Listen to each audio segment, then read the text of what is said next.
Then Fidel Castro took over, and it became an economic basket case where tyranny abounds. People inform on their neighbors, and all the infrastructure is collapsing in throughout the whole country, especially in places like the capital city of Havana.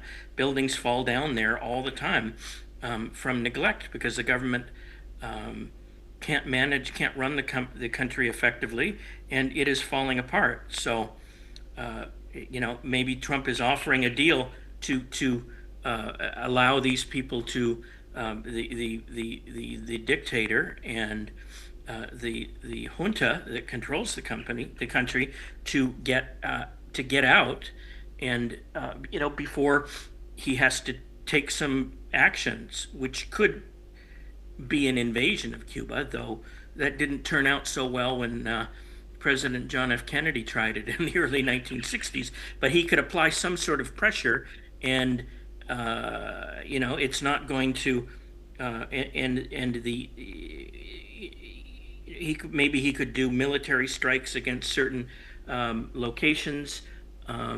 It's not clear what those would consist of, but there are other ways that he can apply pressure. There are already sanctions in place against Cuba. But how do you justify Trump acting as the big boss of all these less mightier nations? Well, if they were peaceful, free countries, I might have a problem with it. But Venezuela and Cuba are not. They are communist dictatorships. Yeah, but it's not for Trump or for the US to ensure law and order in those countries. Why is the US acting as the international judge? And with whose authority? I think you're phrasing the question, you're asking the wrong question. The U.S. doesn't need international authority. America is the world's preeminent superpower. That doesn't make it the international judge of any country, does it? Well, you're asking. Well, that's the criticism that's coming in from almost every other country in the world. So the U.S. will have to answer these tough questions. No, it won't. No, it won't. The United States is not subject to any court. It doesn't recognize the authority of the International Criminal Court in The Hague. It does not have to answer these questions. It is a power unto itself, and it can do these things. If other countries don't like it, they can protest. They could launch their own embargoes. They could All right, complain. that's an absolute violation of international rule of law. That's very evident from your statement. Matthew, please do stay on with me as we proceed in the next discussion. Moving ahead, viewers, hundreds more federal agents are being sent to Minneapolis. It has been announced by the Trump administration following large-scale protests over the fatal shooting of a woman by an ICE officer. Homeland Security Secretary Kristi Noem has said the deployment is intended to protect ICE and Border Patrol personnel as operations continue. The move follows the death of 37-year-old Rennie Nicole Good, who was shot inside her vehicle during an immigration enforcement action on January 7. Federal authorities have maintained the shooting was carried out in self-defense, while Minnesota officials have disputed that claim, citing bystander video. Tens of thousands have marched peacefully in Minneapolis, with protests spreading nationwide. Both state authorities and the FBI have confirmed investigations into the incident are now underway. I request Matthew to join me back in the discussion here with his comments. Sure. Okay. What is your question? Please do go on with your first assessment and first comments of the latest developments as far as the Minneapolis investigation is concerned, and then we'll follow with some questions.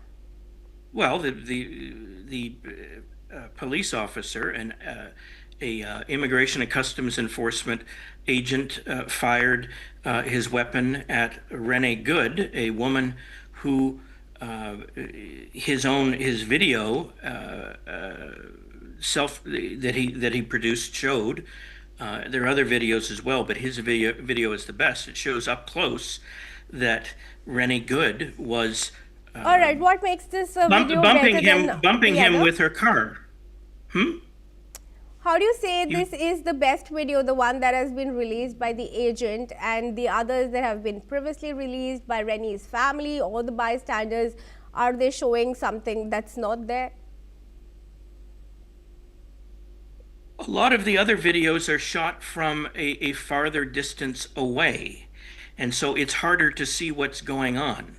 But they do not, the other videos present a less clear picture of what was going on, but they do not disprove the Trump administration's argument that a statement that the ICE officer was trying to defend himself when he fired into Rennie Good's vehicle, killing her. So, no, I don't think anyone has produced any video saying anything otherwise. It's just that the ICE officer's video is the best evidence that we have so far. And there are investigations going on that will examine the evidence. So, but right now it looks like the ICE agent was justified in his actions, and it's unfortunate that this woman decided to rev her engine and to start driving, and this was at the request of her wife, who said, "Drive, drive." But Matthew, won't you say anybody who is under threat would do that as a natural reflex? How was she under threat? She wasn't under threat. She was the one. She was killed. She was fatally shot. Does that not make her under threat enough? She wasn't scared. She said in the video, in the last few seconds, that she wasn't afraid. She said she wasn't angry at the ICE officers. She wasn't scared in the parts of the video that we've seen. She decided that she needed, for whatever reason, to move the vehicle forward, and she bumped the officer. It's very clear, and he, it appears, believed that his life was in danger, and so he fired at her. So, I don't think she was afraid. There was no reason for her to flee the scene. The officers, the ICE agents, told her to get out of the car because she was interfering with an immigration law enforcement operation.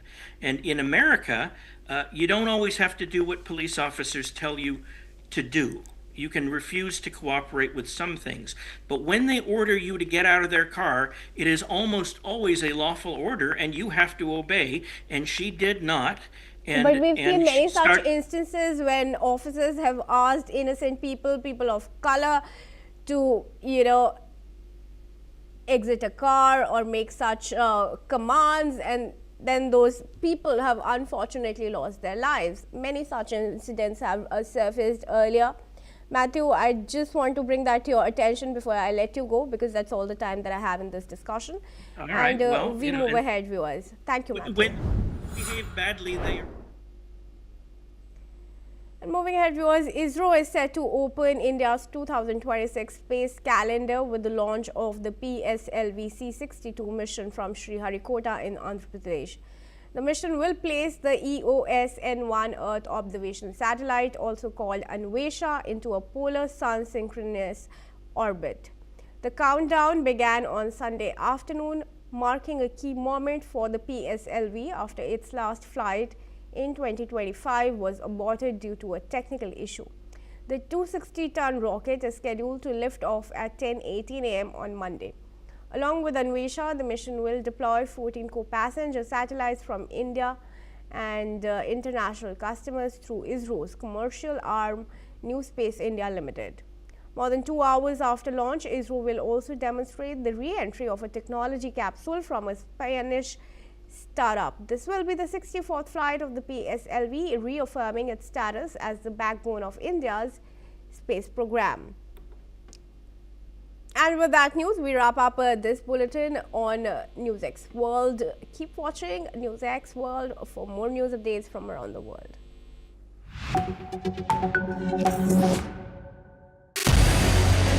what we can do as the Interparliamentary Union to strengthen democracy, to promote human rights, to ensure that humanitarian law is respected. UN Security Council needs a makeover, a comprehensive reform, and India deserves a position there, a role there. Prime Minister Modi during Operation Sindoor made it amply clear that war has never been India's choice. We are with the side of peace. We are neither neutral nor indifferent. We are with peace. We would have dealt with US a whole lot on trade and those kinds of things, and that's not as certain these days. So we have to go back and look at our European partners, our Asian partners. An opportunity to exchange, to have a dialogue, to have a debate on a different perspective on finding the solution of the conflict. First thing that is important to have a common ground, and that we do have with humanitarian laws and human rights, but also to say, okay, what does it mean for us as a country to act on these laws and how can we work together? When we realize that there's something wrong with democracy, the institutions and policies, values come together and we take stock, and it's possible then to improve and chart a new course for democracy. It's the people's right to self-determination, and if they want to be independent, they should be independent. We will not start a war against Greenland.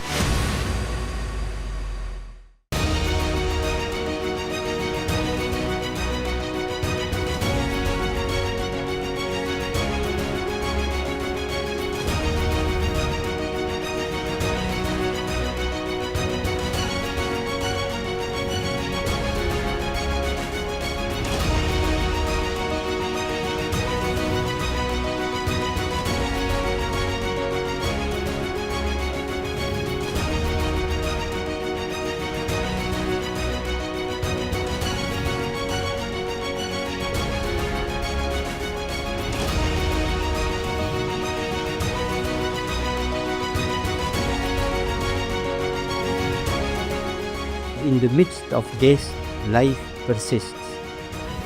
In the midst.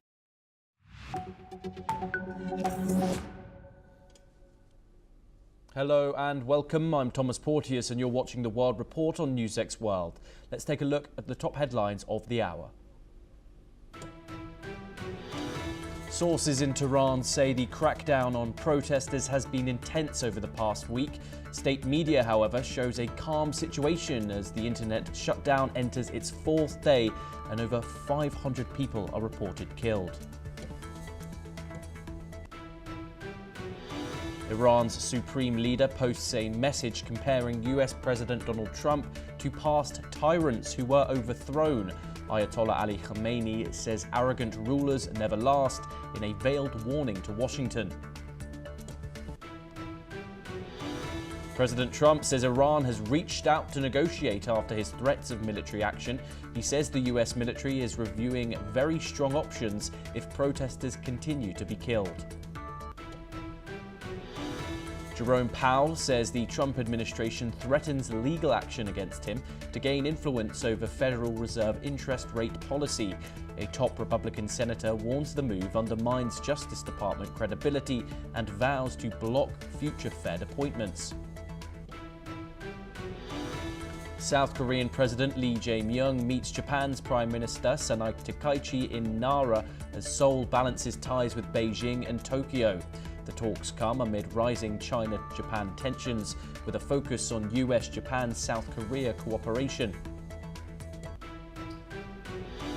French far-right leader Marine Le Pen begins a crucial court appeal in Paris that will decide if she can run in the 2027 presidential election. She is currently barred from public office after a conviction for misusing over €4 million in funds. US Ambassador Sergio Gore says Washington and New Delhi continue active trade deal negotiations with another call set for Tuesday. He says President Trump and Prime Minister Modi can resolve differences despite strained ties over tariffs and Russian oil. Myanmar appears before the UN's top court over accusations of genocide against the Rohingya minority. The case, filed by Gambia, centres on a 2017 military operation that Myanmar denies violated international law. China has extended support to Cuba after US President Donald Trump said the Latin American nation would no longer receive oil or financial support from Venezuela. China's Foreign Ministry spokeswoman Mao Ning has said that Beijing firmly supports Cuba in safeguarding its national sovereignty and security and also opposes external interference. The statement from Beijing came after Trump, in a post on his social media platform, Truth Social, said that for years the island nation had relied on large amounts of oil and money from Venezuela in return for providing security services to Venezuelan leaders, but said the arrangement has ended. Trump claimed that many Cubans involved in security operations in Venezuela were killed during the recent US military operation, adding that Venezuela no longer needs protection from what he described as criminal groups that had held them hostage for many years. He has also urged Cuba to seek a new deal, warning that it should act before it's too late. Let's listen in to what the Chinese Foreign Ministry had to say on the issue. 中方坚定支持古巴维护国家主权和安全，反对外来干涉，再次敦促美方立即停止对古巴的封锁制裁和任何形式的胁迫，多做有利于地区和平稳定的事情。 Joining us now is Mati Zaweg, a geopolitical analyst. He joins us live from Tel Aviv to discuss this in further detail. Mati, the US-Cuba relationship is rooted in decades-long embargoes and sanctions. It's criticised internationally by humanitarian organisations and has a huge geopolitical impact in the region. China's opposition to US coercion also isn't new. Is Havana stuck between the United States and China, and how might this move forward? Well, hello, Thomas. China is not really preoccupied for the internal problems of Cuba, because in the last 40 years they have been developing themselves and developing international relations with all countries. They were in some form a part of not very sane construction operations, which includes also Venezuela, also Russia, North Korea, and of course China. Now they are seeing like Rambo. Donald Trump is coming and shooting 360 degrees in every part, and they are decreasing their influence, or they are going to decrease their influence in all these areas of the world, which they have been very inside, like in Venezuela. As I said, Venezuela was sending oil to and money to Cuba, and in return they have all kind of counterintelligence help, and now all this axis and all this chain of cooperation is going to be broken, and that's why exactly China is looking in a geopolitical way, not only about what is going to happen with Cuba, which is not so important, but which is going to happen in all fronts from their point of view, their economical influence and their geopolitical influence in the world. Okay, Mati Zaweg, do stay with us as we move on to further updates, but this time we turn to West Asia. And Iran has confirmed that a channel of communication with the United States remains open despite the absence of formal diplomatic relations. The Iranian Foreign Ministry says contact is maintained between Foreign Minister Abbas Araghchi and US President Donald Trump's Special Envoy for the Middle East, Steve Witkoff. Officials say messages are exchanged when necessary, with the Swiss embassy representing US interests in Tehran. Meanwhile, Iran's foreign minister has stated that the country is fully prepared for conflict, while also expressing readiness for negotiations. He emphasized that any talks must be fair, based on equal rights and mutual respect. The comments made on Iran's state broadcaster come as President Trump said Iran's leadership was seeking dialogue. Let's take a listen in to the Foreign Minister of Iran. جمهوری اسلامی ایران دنبال جنگ نیست ولی برای جنگ کاملا آمادگی داره. ما برای مذاکره هم آمادگی داریم. ولی مذاکره منصفانه، شرافتمندانه، از موضع برابر با احترام متقابل. Of course, this situation is developing, Matti. Human rights groups estimate hundreds of civilians killed, and Donald Trump threatening action in Tehran if protesters against the Iranian regime continue to be killed. Of course, we don't know a lot coming out of Iran after the internet blackout has now reached its 80th hour. But the Iranian foreign minister's statements are clear that Iran is ready to respond if the United States does indeed strike. What might that look like, and what are Iran's military capabilities currently after that conflict that happened earlier in 2025 when both Israel and the United States repeatedly struck military infrastructure for the country? Well, when we talk about history, we have to remind you that we are talking about both sides. It's not Israel and the states attacking Iran. It's Iran first attacking Israel, Israel counterattacking, and also in that moment of the 12 days war, also the United States helping Israel and the world, trying to erase the possibility of nuclear capability of a tyrannical regime, which is called the Islamic Republic of Iran. Now, what we are seeing now, it's an unrest created by themselves. Years of oppressing the people, years of Okay, Matti, let me rephrase my question. Of course, we saw negotiations previously, earlier on in Trump's second term, when it came to Iran's nuclear program. These indirect talks which seemingly didn't work. Of course, Israel then struck Iran in the summer of last year, which led to the 12-day war, putting an end to those negotiations between the United States and Iran. Do you see that diplomatic door truly open in these circumstances between the US and Iran?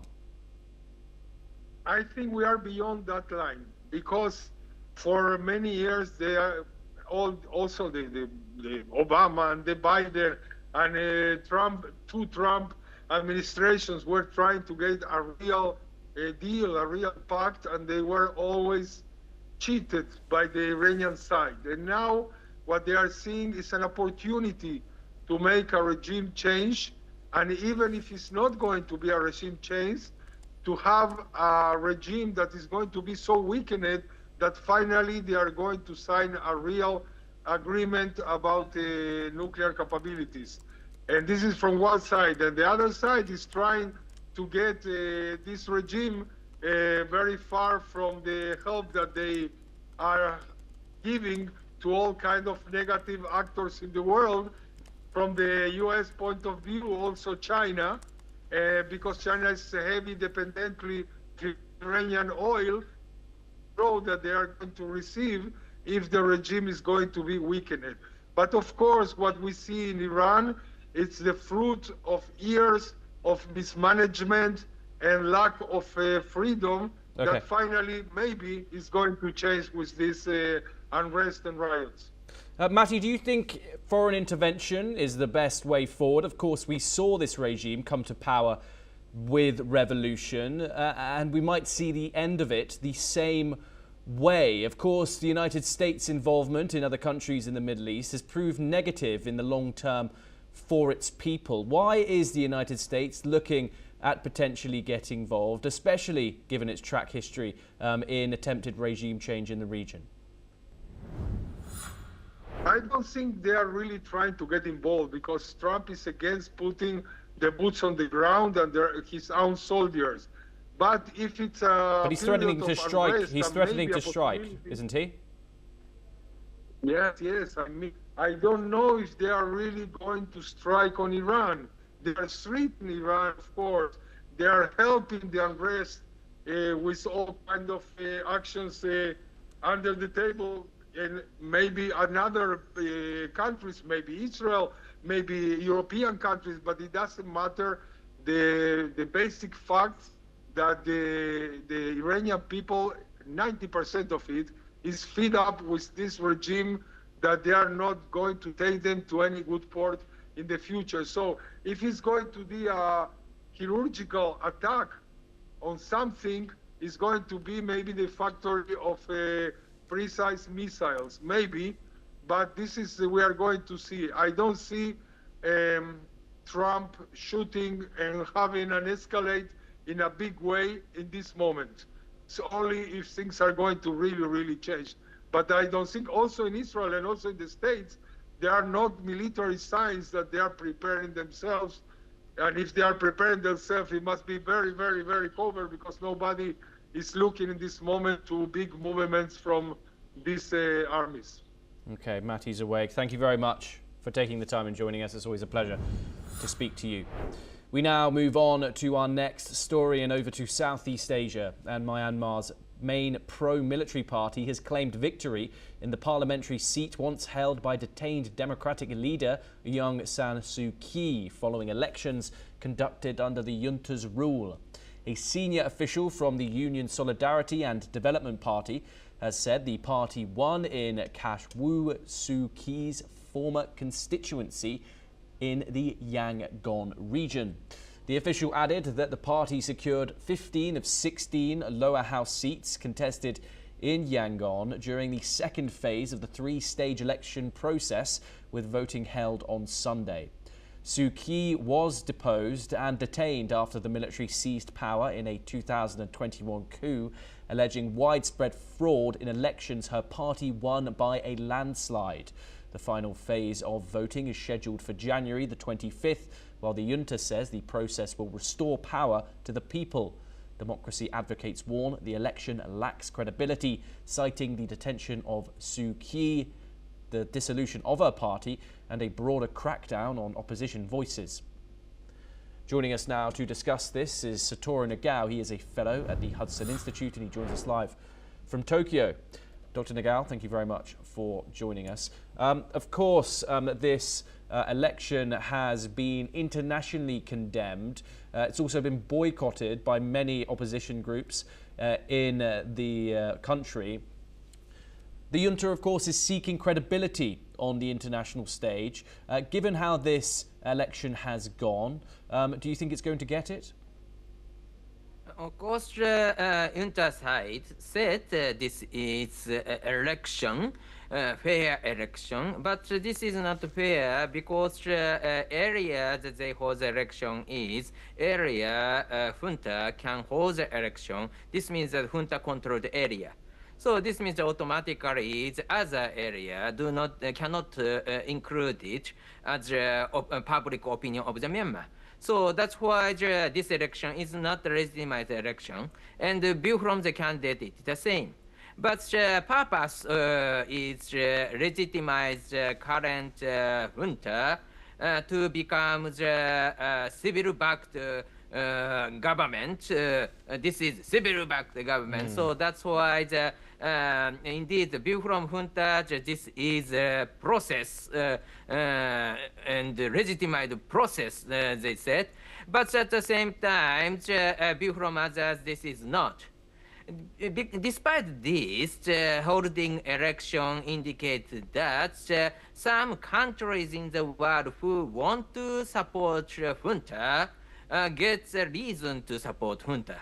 So that's why this is useful for the junta. But it is true that real opinion of the Myanmar people is based on the fair election in the past, which indicates Suu Kyi is the leader of the Myanmar. So that's why if there is no Suu Kyi and the junta say they got the seat of her, this is not a legitimate election. This is not a fair election, and this is not representative of the people in Myanmar. Will this change absolutely anything? Of course, Myanmar is still ongoing civil conflict. It's still isolated when it comes to many blocks. People won't trade with the military government. Is there going to be any impact from Myanmar and its people after this election process is concluded? I think the impact is very small because junta say this is election. Other people do not think this is election. So that's why junta can use this event as a legitimate event, but view from the other people in the full world cannot believe this is election. So impact is very limited based on this fact. So I believe, but at the same time, anyway, the government should be based on the power, and in this case, junta has the power, and that's why they can maintain the government just now.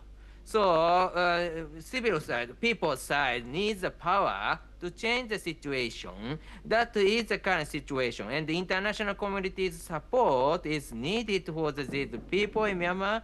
But at the same time, currently, world is facing many difficulties. So that's why, indeed, international community cannot share enough support to the people, despite they know that this junta is bad government.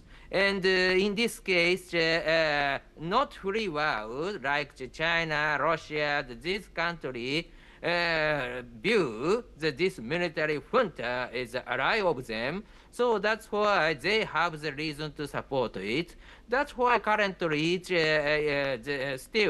the Myanmar was divided, and the right side hasn't got enough power to govern Myanmar. Yes, Dr. Nagao, do stay with us as we move on to another Myanmar-related development. And judges at the International Court of Justice have begun hearings in The Hague to examine allegations that Myanmar committed genocide against its Rohingya Muslim minority. Let's take a listen in to the session. The sitting is open.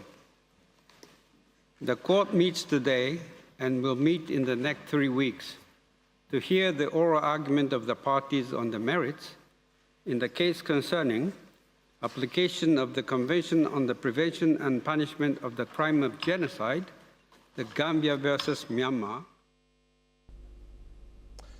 And what, Dr. Nagao, are the main legal arguments here that Gambia is presenting against Myanmar in this case?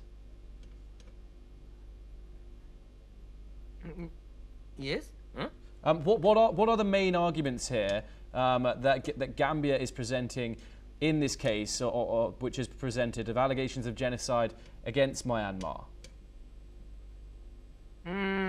Because as a member of the international community, Gambia take charge of this side, because this is, I believe, rotation based or something. I'm not sure in this case so clearly, but in the United Nations, member state rotating taking the role.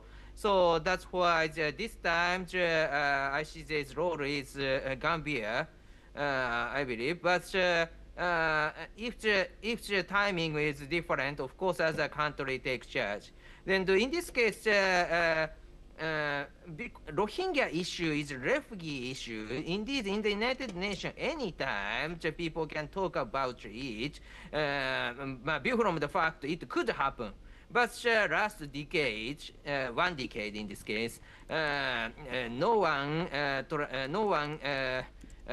got the chance to talk about this Rohingya issue in the United Nations. And that was a very weak point of the United Nations, I believe. And but now the situation has changed, and they start to talk. Unfortunately, currently the influence of the United Nations itself is declining very drastically. So that's why even if they talk and decide something, still this is not a verdict, or this is not something with power to persuade other people or persuade junta to accept. So that's why this is a little bit tragic situation for the United Nations and Rohingya.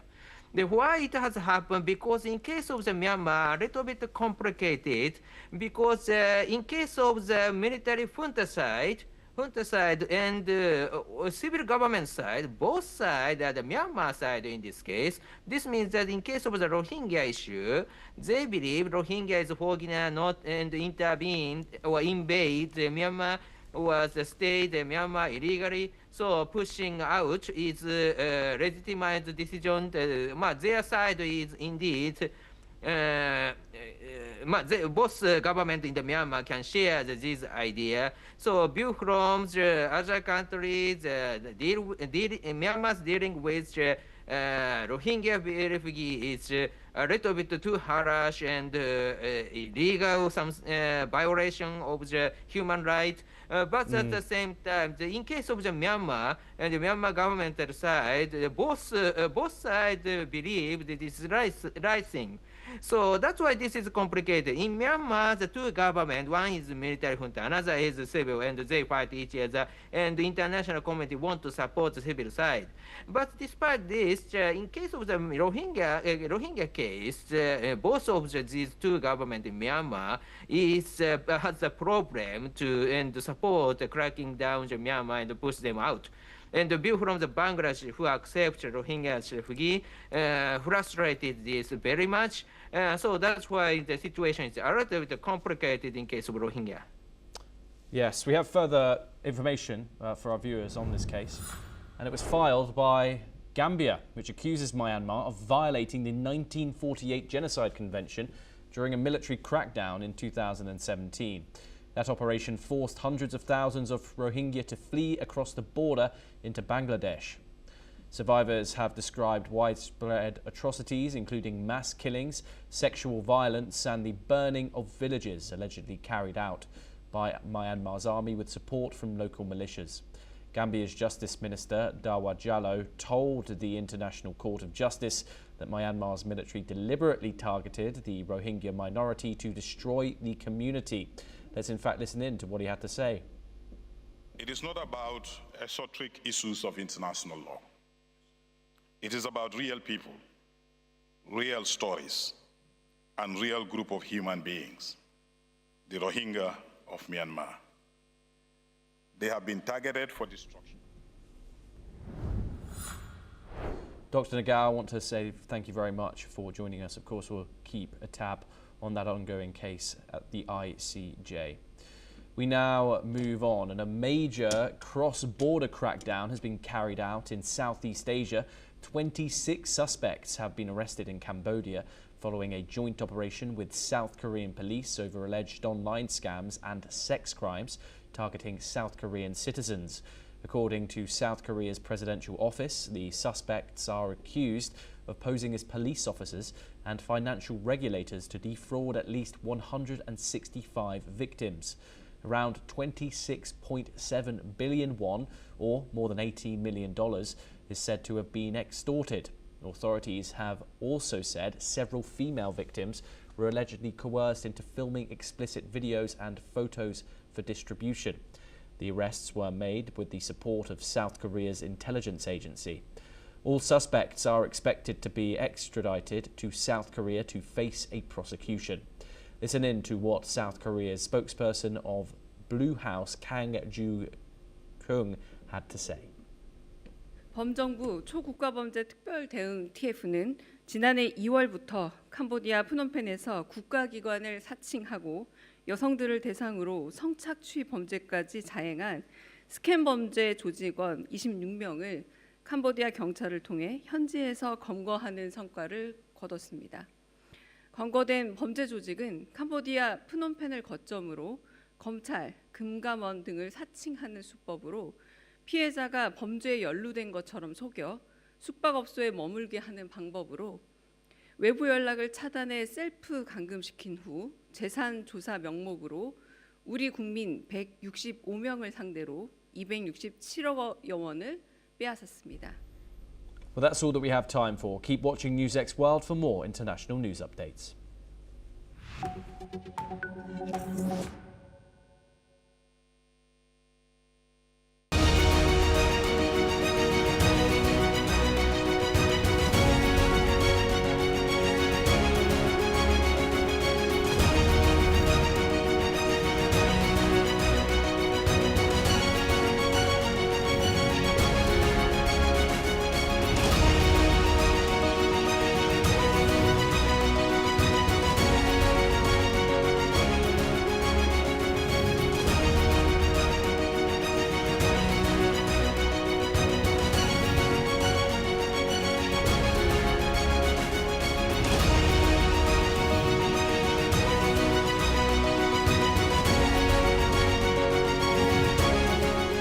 In the midst of this, life persists. In the midst of untruth, truth persists.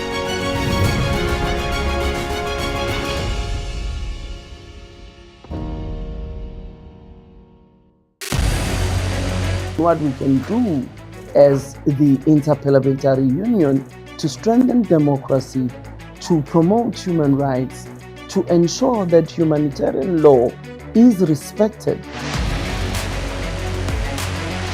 UN Security Council needs a makeover, a comprehensive reform, and India deserves a position there, a role there.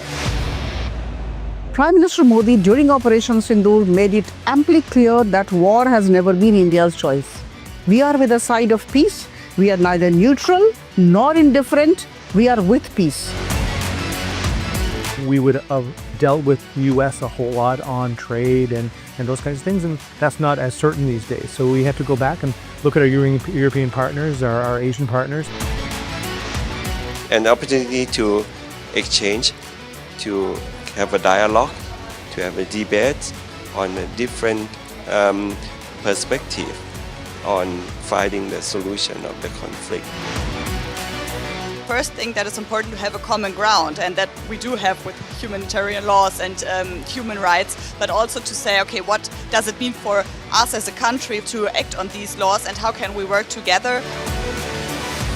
When we realize that there's something wrong with democracy, the institutions and policies, values come together and we take stock, and it's possible then to improve and chart a new course for democracy. It's the people's right to self-determination, and if they want to be independent, they should be independent. We will not start a war against Greenland.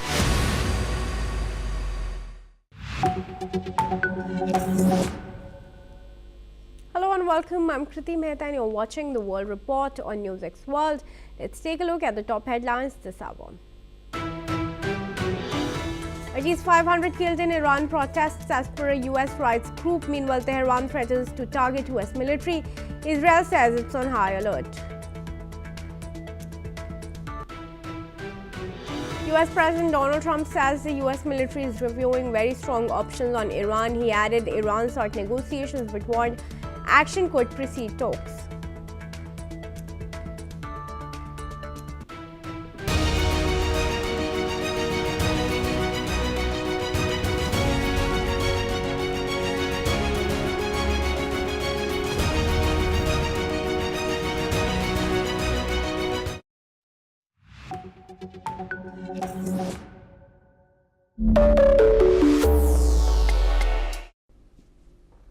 Hello and welcome to Deep Dive on NewsX World. I'm Thomas Porteous, and today a question with global consequences. Will Donald Trump strike Iran again? The United States is talking about very strong options. Iran is responding not just with warnings but with a message to the world. Israel is on alert and the Middle East is on a knife's edge. Let's break it down. The signal came directly from US President Donald Trump. Let's take a listen in. They're starting to, it looks like, and there seem to be some people killed that aren't supposed to be killed. These are violent. They're starting to, it looks like, and there seem to be some people killed that aren't supposed to be killed. These are violent. If you call them leaders, I don't know if they're leaders or just they rule through violence. but we're looking at it very seriously. The military is looking at it, and we're looking at some very strong options. We'll make a determination. Iran called to negotiate. Yesterday, the leaders of Iran called, they want to negotiate. I think they're tired of being beat up by the United States. Iran wants to negotiate, yes. We may meet with them. I mean, a meeting is being set up, but we may have to act because of what's happening before the meeting. But a meeting is being set up. Iran called, they want to negotiate. Thank you very much, everybody. This is pressure diplomacy. The United States president there saying negotiate or face force. Tehran has responded very quickly, and this is important because the latest word came directly from Iran's Foreign Minister Abbas Araghchi. On Monday, Foreign Minister Araghchi addressed a conference of foreign ambassadors in Tehran, broadcast live on state television. His message was calibrated but firm. Let's take a listen to it. ما برای مذاکره هم آمادگی داریم. ولی مذاکره منصفانه، شرافتمندانه، از موضع برابر با احترام متقابل. Other Iranian leaders were blunter. Iran's parliament speaker warned that any US attack would make Israel, US bases and American ships legitimate targets. Supreme Leader Ayatollah Ali Khamenei has said that the state will not back down in the face of pressure. For Tehran, this is about sovereignty and survival. So what is driving this moment? Iran is under intense internal pressure, economic collapse, public anger and widespread unrest. Washington says the crackdown crosses a red line. Tehran says the unrest is foreign engineered and in between a superpower weighing intervention. So what is Washington actually considering? US officials say intervention would not mean ground troops. Options include targeted air and missile strikes on military or government facilities, drone operations from air and sea, offensive cyber attacks on Iran's military networks, covert sabotage, escalating sanctions and financial isolation. Trump has also floated restoring internet access inside Iran, including through satellite systems like Starlink. The strategy, maximum leverage without a full-scale war. But no action happens in a vacuum. Israel is watching very closely. The Israeli officials say the country is on heightened alert. For Israel, Iran remains the primary strategic threat, from its missile program to regional proxies and nuclear ambitions. Any US strike could trigger a multi-front escalation with Israel on the front line. And here is the key context the world cannot ignore. This would not be the first time. In June 2025, the United States carried out direct strikes on Iran. Under Operation Midnight Hammer, US B-2 stealth bombers and naval missiles targeted Iran's nuclear sites, Fordow, Natanz, Isfahan. Trump declared the sites completely and totally obliterated, and the Pentagon later said Iran's nuclear program was set back by around 2 years. Iran retaliated by striking a US base in Qatar. A ceasefire then followed, but the president is clear. The US has struck Iran and Iran has struck back previously. So will Trump strike Iran again? The decision balances on 3 factors: deterrence, escalation and timing.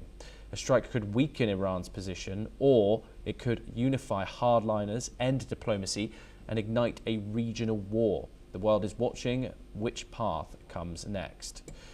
Joining us now to discuss this is Mohammed Osman. He's a Middle East affairs expert. He joins us live from Cairo. Thank you very much, Mohammed Osman. It's always a pleasure to talk to you. Of course, Iran has issued both warnings and an offer for negotiations. How do you interpret this dual approach, even as the Iranian government struggles with internal discontent? Thank you for having me, Thomas. It's always a pleasure to be with you. It seems, of course, that the Iranian regime at this point is under an unprecedented amount of pressure. Never has the Islamic Republic been in such dire straits in its history since its foundation in 1979. The regime is facing an existential threat. This is a phenomena it's facing that is basically the first of its kind for reasons that I will dwell upon maybe later. However, at this point, under such pressure, they have no choice but to attempt to adopt what you termed as a dual approach in order to deal with this crisis. They are trying to deal with the unrest at home, and at the same time, they are trying to appease the United States in order to push it or convince it not to carry out any act of aggression against Iran at this point. And what makes this very complex and very dangerous for the Iranian government at this point, Thomas, is that even though this is not the first wave of protests that this government has faced in 2009, we've seen the Green Movement in 2017 and 18, we've seen the Mahsa Amini protests. However, this time, this is a popular uprising, and it's fueled not by political grievances or by human rights concerns. It's fueled by an economic collapse. The currency has collapsed, inflation has skyrocketed, living standards have deteriorated substantially, and basic infrastructure in places like Tehran, a city of 18 million people, is basically falling apart because of the sanctions and because of the economic collapse that has come as a consequence of the sanctions. So now the people are basically going to the streets to express their anger and their frustration over their inability to fulfill their basic socioeconomic needs at this point. And this is very dangerous, and the regime understands that. And this is why maybe the regime at the beginning of the uprising was very reluctant to use excessive force. However, once the protests expanded, they resorted, of course, to cutting the internet, and hundreds of people died as far as human rights reports coming out of Iran. We've seen footage of carnage in the footage that came out of the inside the Islamic Republic. So at this point, the regime faces an existential threat. However, the question of U.S. intervention at this very acute time can really have mixed results, Thomas. And in terms of U.S. intervention, of course, especially in the region of the Middle East, we've seen, you can cite the likes of Iraq, among other US interventions. When it comes to direct military action, of course, the United States is saying it's not going to put boots on the ground, but strikes, of course, there will be in areas where there will be a vast civilian population. How do you think this can develop, and what would be the best way for the United States going forward if it was to get involved?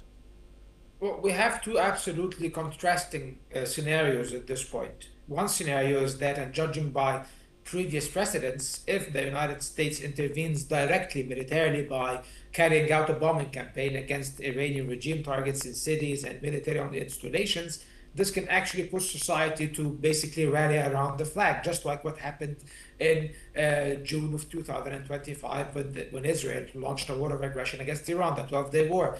Back then, the regime was just as unpopular as it is today. However, the people rallied around the government because Iran is not some marginal state, Thomas. Iran is a nation state. Iran is a nation that has a huge civilizational background in its history. It's a civilization. It's a country that, and the people feel proud, the Iranian people, with their different segments and most of their different ethnic groups. So if they see that their country is being subjected to a foreign aggression, they might rally around the regime. And maybe this is what the regime wants at the end of the day, this moment that might lead to the diffusing of the protests. And at the same time, they can take the American strike and try to basically suck it in and move forward and survive, just like what they did with the Israeli-American strikes in last year. So this is one scenario. The other scenario, given how acute the situation is and how critical the situation has become, and that the government is engaging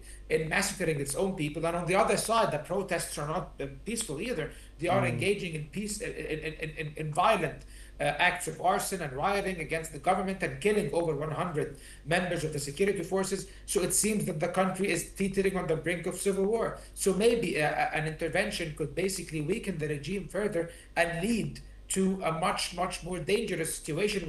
The regime will not fall immediately because it has support among certain segments, widespread support among certain segments, but we will see, Thomas, a very sad recreation of the Syrian scenario or the Libyan scenario, where the country will descend into civil war. And this, of course, will have very dramatic consequences. And one last point on who would actually welcome US attacks, for example.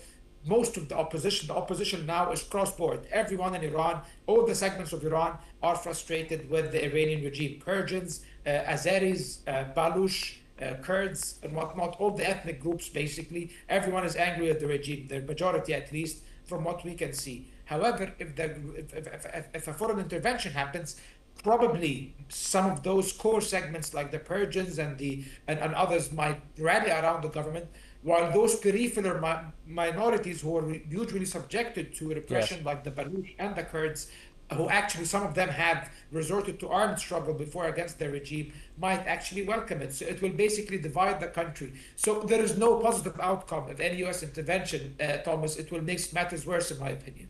What's been your view of course, there's been one man from the United States who's been very vocal about this situation, Reza Pahlavi. Of course, we've seen the old Iranian Shah's the flag being raised throughout the world. Of course, what's been your thoughts on that situation? We saw a flag of the Islamic Republic being torn down in London and replaced with the Shah's one. The rhetoric here that Iran was better during the Shah's reign than it is now. Is there any potential that Reza Pahlavi might return to Iran, like he said on Piers Morgan last night? Well, let me respond to you by giving you an example, a very recent example of a very recent incident. Yesterday in the United States, in a city I don't remember, but I've seen the footage, there was an opposition protest against the regime by the Iranian diaspora, and many of them, those crowds were pro-Pahlavi crowds, and they were raising the imperial flag of Iran.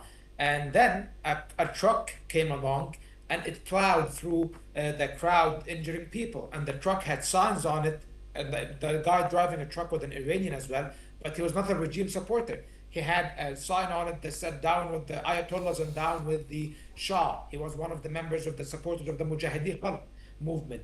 So this basically indicates that the opposition is fractured and divided. They do not really have a vision of what is to come next and who could lead a transitional government. Of course, Reza Shah, he always likes to put on a very nice performance with Piers Morgan and other, and on many of the mainstream media outlets as well in the United States and the UK. However, I do not believe that this man who never set foot in Iran over the past few decades will be able to lead a complex society like Iran. And if the state collapses in Iran, there will be nothing to lead, Thomas. So basically trying to pretend as if this idea of regime change and that we can bring the former crown prince of Iran who speaks broken Persian and put him on top of the country and everything will be fine, I think that's a very simplistic approach to the idea of regime change in Iran, which is basically a non-starter. We've even seen what happened in Venezuela. The US, with a surgical strike, removed the head of the government, Maduro, but they maintained their regime because they are not interested in any nation-building projects or containing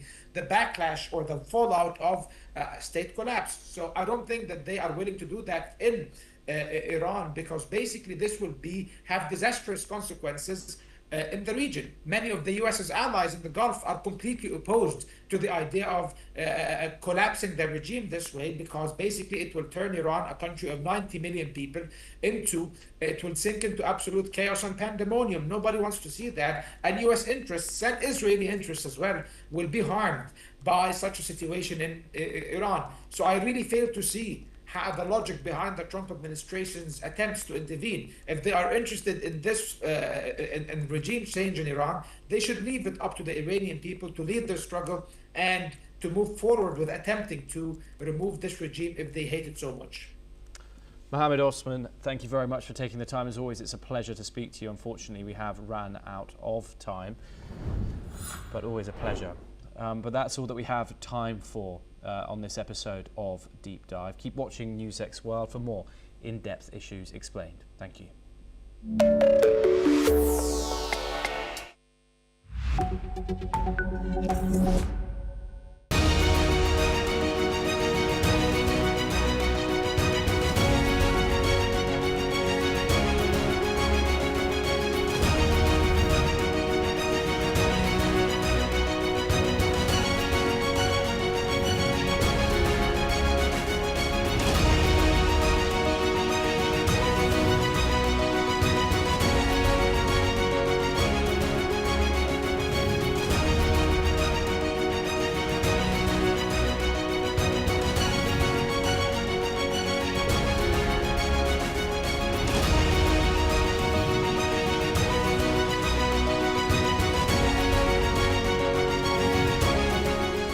In the midst of this, life persists. In the midst of untruth, truth persists.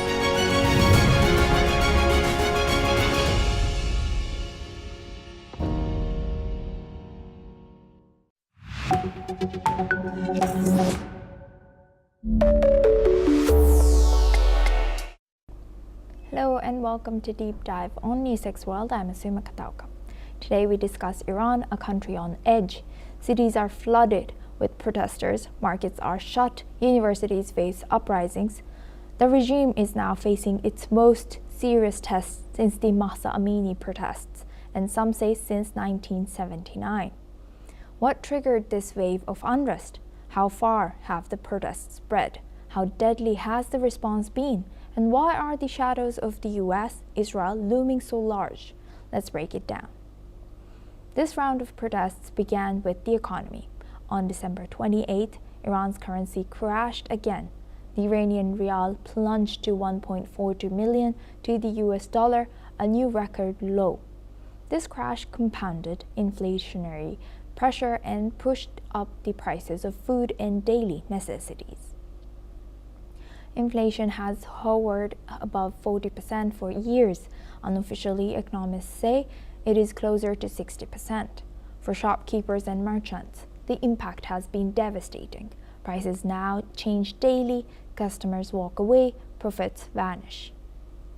The anger first erupted in the bazaars, and that matters. Bazaar merchants are not just traders, they are networked, organized, and historically powerful. From there, the protests spread rapidly.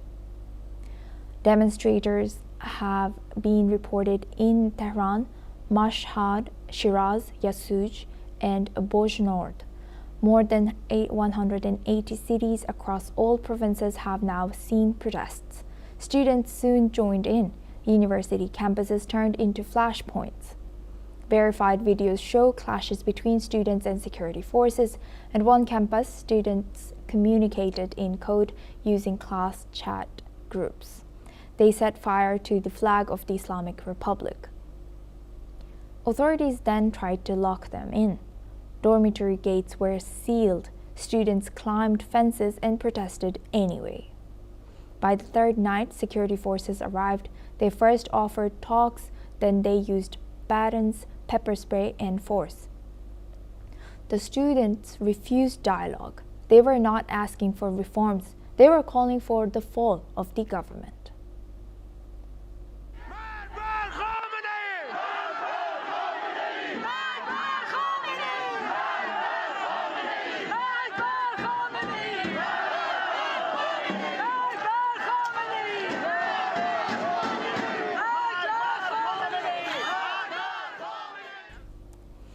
Chants quickly turned political.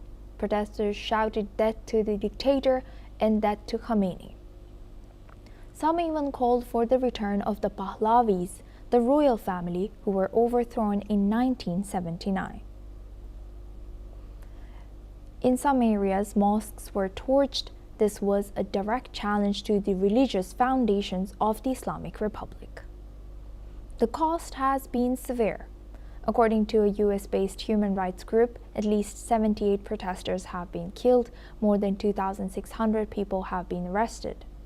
Doctors describe overwhelmed hospitals, fearful patients, and bodies brought in amid a widening crackdown. An internet blackout has failed to stop the movement. So how has the regime responded? Iran's president tried a softer approach first. He replaced the central bank governor, he acknowledged public anger, and he announced a monthly subsidy of about $7 for low-income Iranians. Supreme Leader Ayatollah Ali Khamenei has taken a hard line. He has accused protesters of being rioters and mercenaries for foreign powers. His message was clear. The state will not give in. Let's listen in. یه مش تخریبگر آمدن ساختمان متعلق به کشور خودشون رو خراب کردن. مثلا فرض کنید فلان ساختمان دیواری رو خراب کردن برای که دل رئیس جمهور آمریکا خوش. او دستش به خون بیش از 1000 ایرانی آلوده است. همه بدونن جمهوری اسلامی با خون چند صد هزار انسان شریف روی کار آمده. در مقابل کسانی که تخریبگرند جمهوری اسلامی کوتاه نخواهد آمد که معمولاً مستبدین و مستکبران عالم از قبیل فرعون و نمرود و رضاخان و محمد رضا و امثال اینها وقتی که در اوج غرور بودند سرنگون شدند. این هم سرنگون خواهد شد. And then came the external pressure. US President Donald Trump has issued multiple warnings. Let's listen in. So Iran's in big trouble. It looks to me that the people are taking over certain cities that nobody thought were really possible just a few weeks ago. We're watching the situation very carefully. I've made the statement very strongly that if they start killing people like they have in the past, we will get involved. We'll be hitting them very hard where it hurts. And that doesn't mean boots on the ground, but it means hitting them very, very hard where it hurts. So we don't want that to happen. There have been cases like this where President Obama totally backed down. But this is something pretty incredible that's happening in Iran. It's an amazing thing to watch. They've done a bad job. They've treated their people very badly, and now they're being paid back. So let's see what happens. We're watching it. We're watching it very closely. Israel has also been closely watching events and has long viewed Iran as its primary regional threat. For Tehran, the suspicion is familiar. They see foreign hands and foreign plots. To understand why this moment matters, we have to look back. The United States and Israel have been deeply entangled in Iran's modern history. In 1953, a CIA-backed coup toppled Iran's elected prime minister. In 1979, the Iranian people overthrew a US-backed monarchy on their own. There was no foreign army, there was no invasion. There were mass strikes, there were street protests, and there was martyrdom. The Islamic Republic was born from that uprising. Over time, it became the target of repeated sanctions, isolation, and confrontation. This stretched from the nuclear deal to maximum pressure sanctions, from the killing of Qasem Soleimani to years of economic strangulation. Iran now stands at a crossroads. Its population is pushing back, its regime is digging in, and the region and the world are watching closely. This is not just a protest. It is a test of whether a system born from revolution can survive another. For this discussion, we're joined by Mr. Gedalia Blum. He's a Middle East Affairs analyst, joins us live from LA. Thank you very much, Mr. Blum, for joining us on NewsX World. Good to see you. Now, Mr. Blum, when economic collapse rather than a single political incident becomes the trigger, how does that change the trajectory and durability of protest movements in a highly securitized state like Iran? Well, I mean, I just want to go back a little bit more because this economic collapse, as we talked about, their currency plummeting, and the shopkeepers saying that it costs more money to stay open than it would be to close. This is what really got them on the streets. But what came first was complete mismanagement over the last number of decades by the Iranian regime. Investing not in water technology and recycling, where we're seeing the reservoirs have been drying up, power stations have been closed down, complete mismanagement. They are a failed state. While at the same time, just about a month ago, the Iranian regime had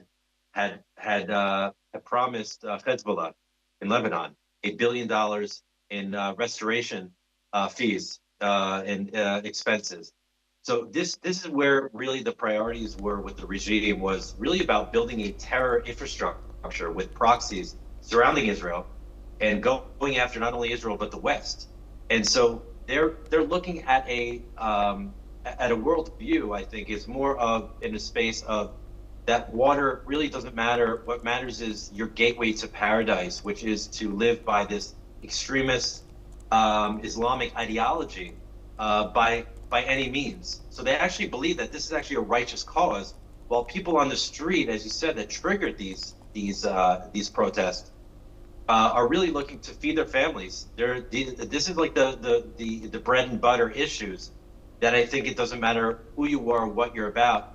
If you look at the future of your children and you're scared because you can't feed them, that's gonna get you activated. And I think that this is really the precursor, I believe, to not a revolution but a restoration from before the revolution. Thank you for highlighting that. And building on that, historically, bazaar merchants and students have played decisive roles in Iran's revolutions. What makes their convergence today especially threatening to the Islamic Republic's power structure? Well, listen, I mean, anywhere you go, the young adults, the university students are mostly ideologically driven. They're the most enthusiastic, and we see this all over the world. They generally lead the ideological protests against government for certain issues.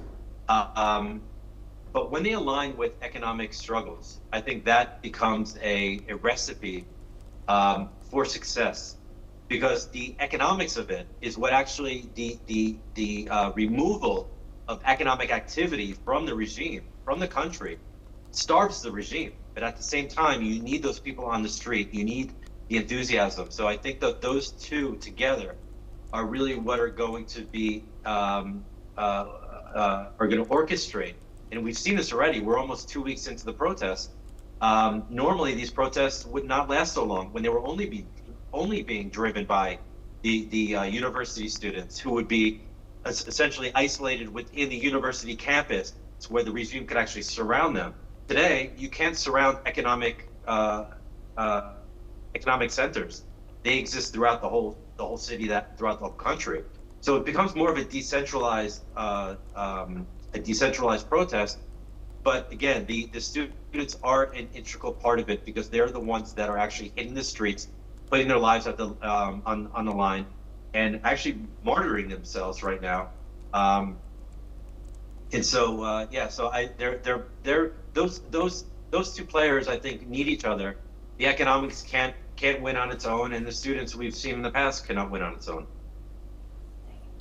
And lastly, building on that, by repeatedly framing domestic unrest as the result of US or even Israeli interference, which Iran does, how does the Iranian leadership both justify internal repression and risk misreading the scale of genuine popular discontent? I mean, listen, when you're a fear regime, and there's a peace index, yes, that I think every year they do a survey and they look at different countries and they rank them in accordance to their likelihood of being in a conflict, in a war. And they actually find that when there comes to two free societies, what we can do as the Interparliamentary Union to strengthen democracy.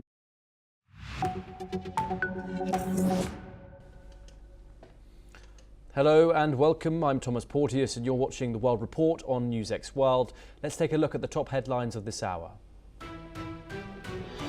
Sources in Iran say the crackdown on protesters has been intense over the past week.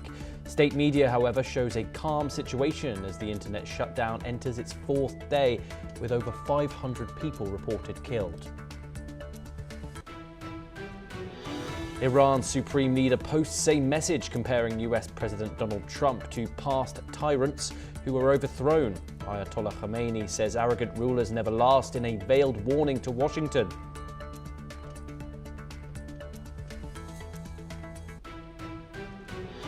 President Donald Trump says Iran has reached out to negotiate after his threats of military action. He says the US is reviewing very strong options if protesters continue to be killed.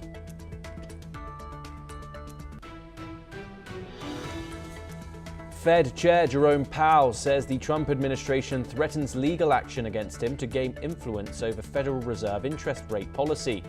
A top Republican senator warns the move undermines Justice Department credibility and vows to block future Fed appointments. South Korean President Lee Jae-myung meets Japan's Prime Minister Sanai Takaichi in Nara as Seoul balances ties with Beijing and Tokyo. The talks come amid rising China-Japan tensions with a focus on US, Japan, South Korea cooperation. French far-right leader Marine Le Pen begins a crucial court appeal in Paris that will decide if she can run in the 2027 presidential election. She's currently barred from public office after a conviction for misusing over €4 million in public funds. US Ambassador Sergio Gore says Washington and New Delhi continue active trade deal negotiations with another call set for Tuesday. He says President Trump and Prime Minister Modi can resolve differences despite strained ties over tariffs and Russian oil. Myanmar appears before the UN's top court over accusations of genocide against the Rohingya minority. The case filed by Gambia centers on a 2017 military operation that Myanmar denies violated international law.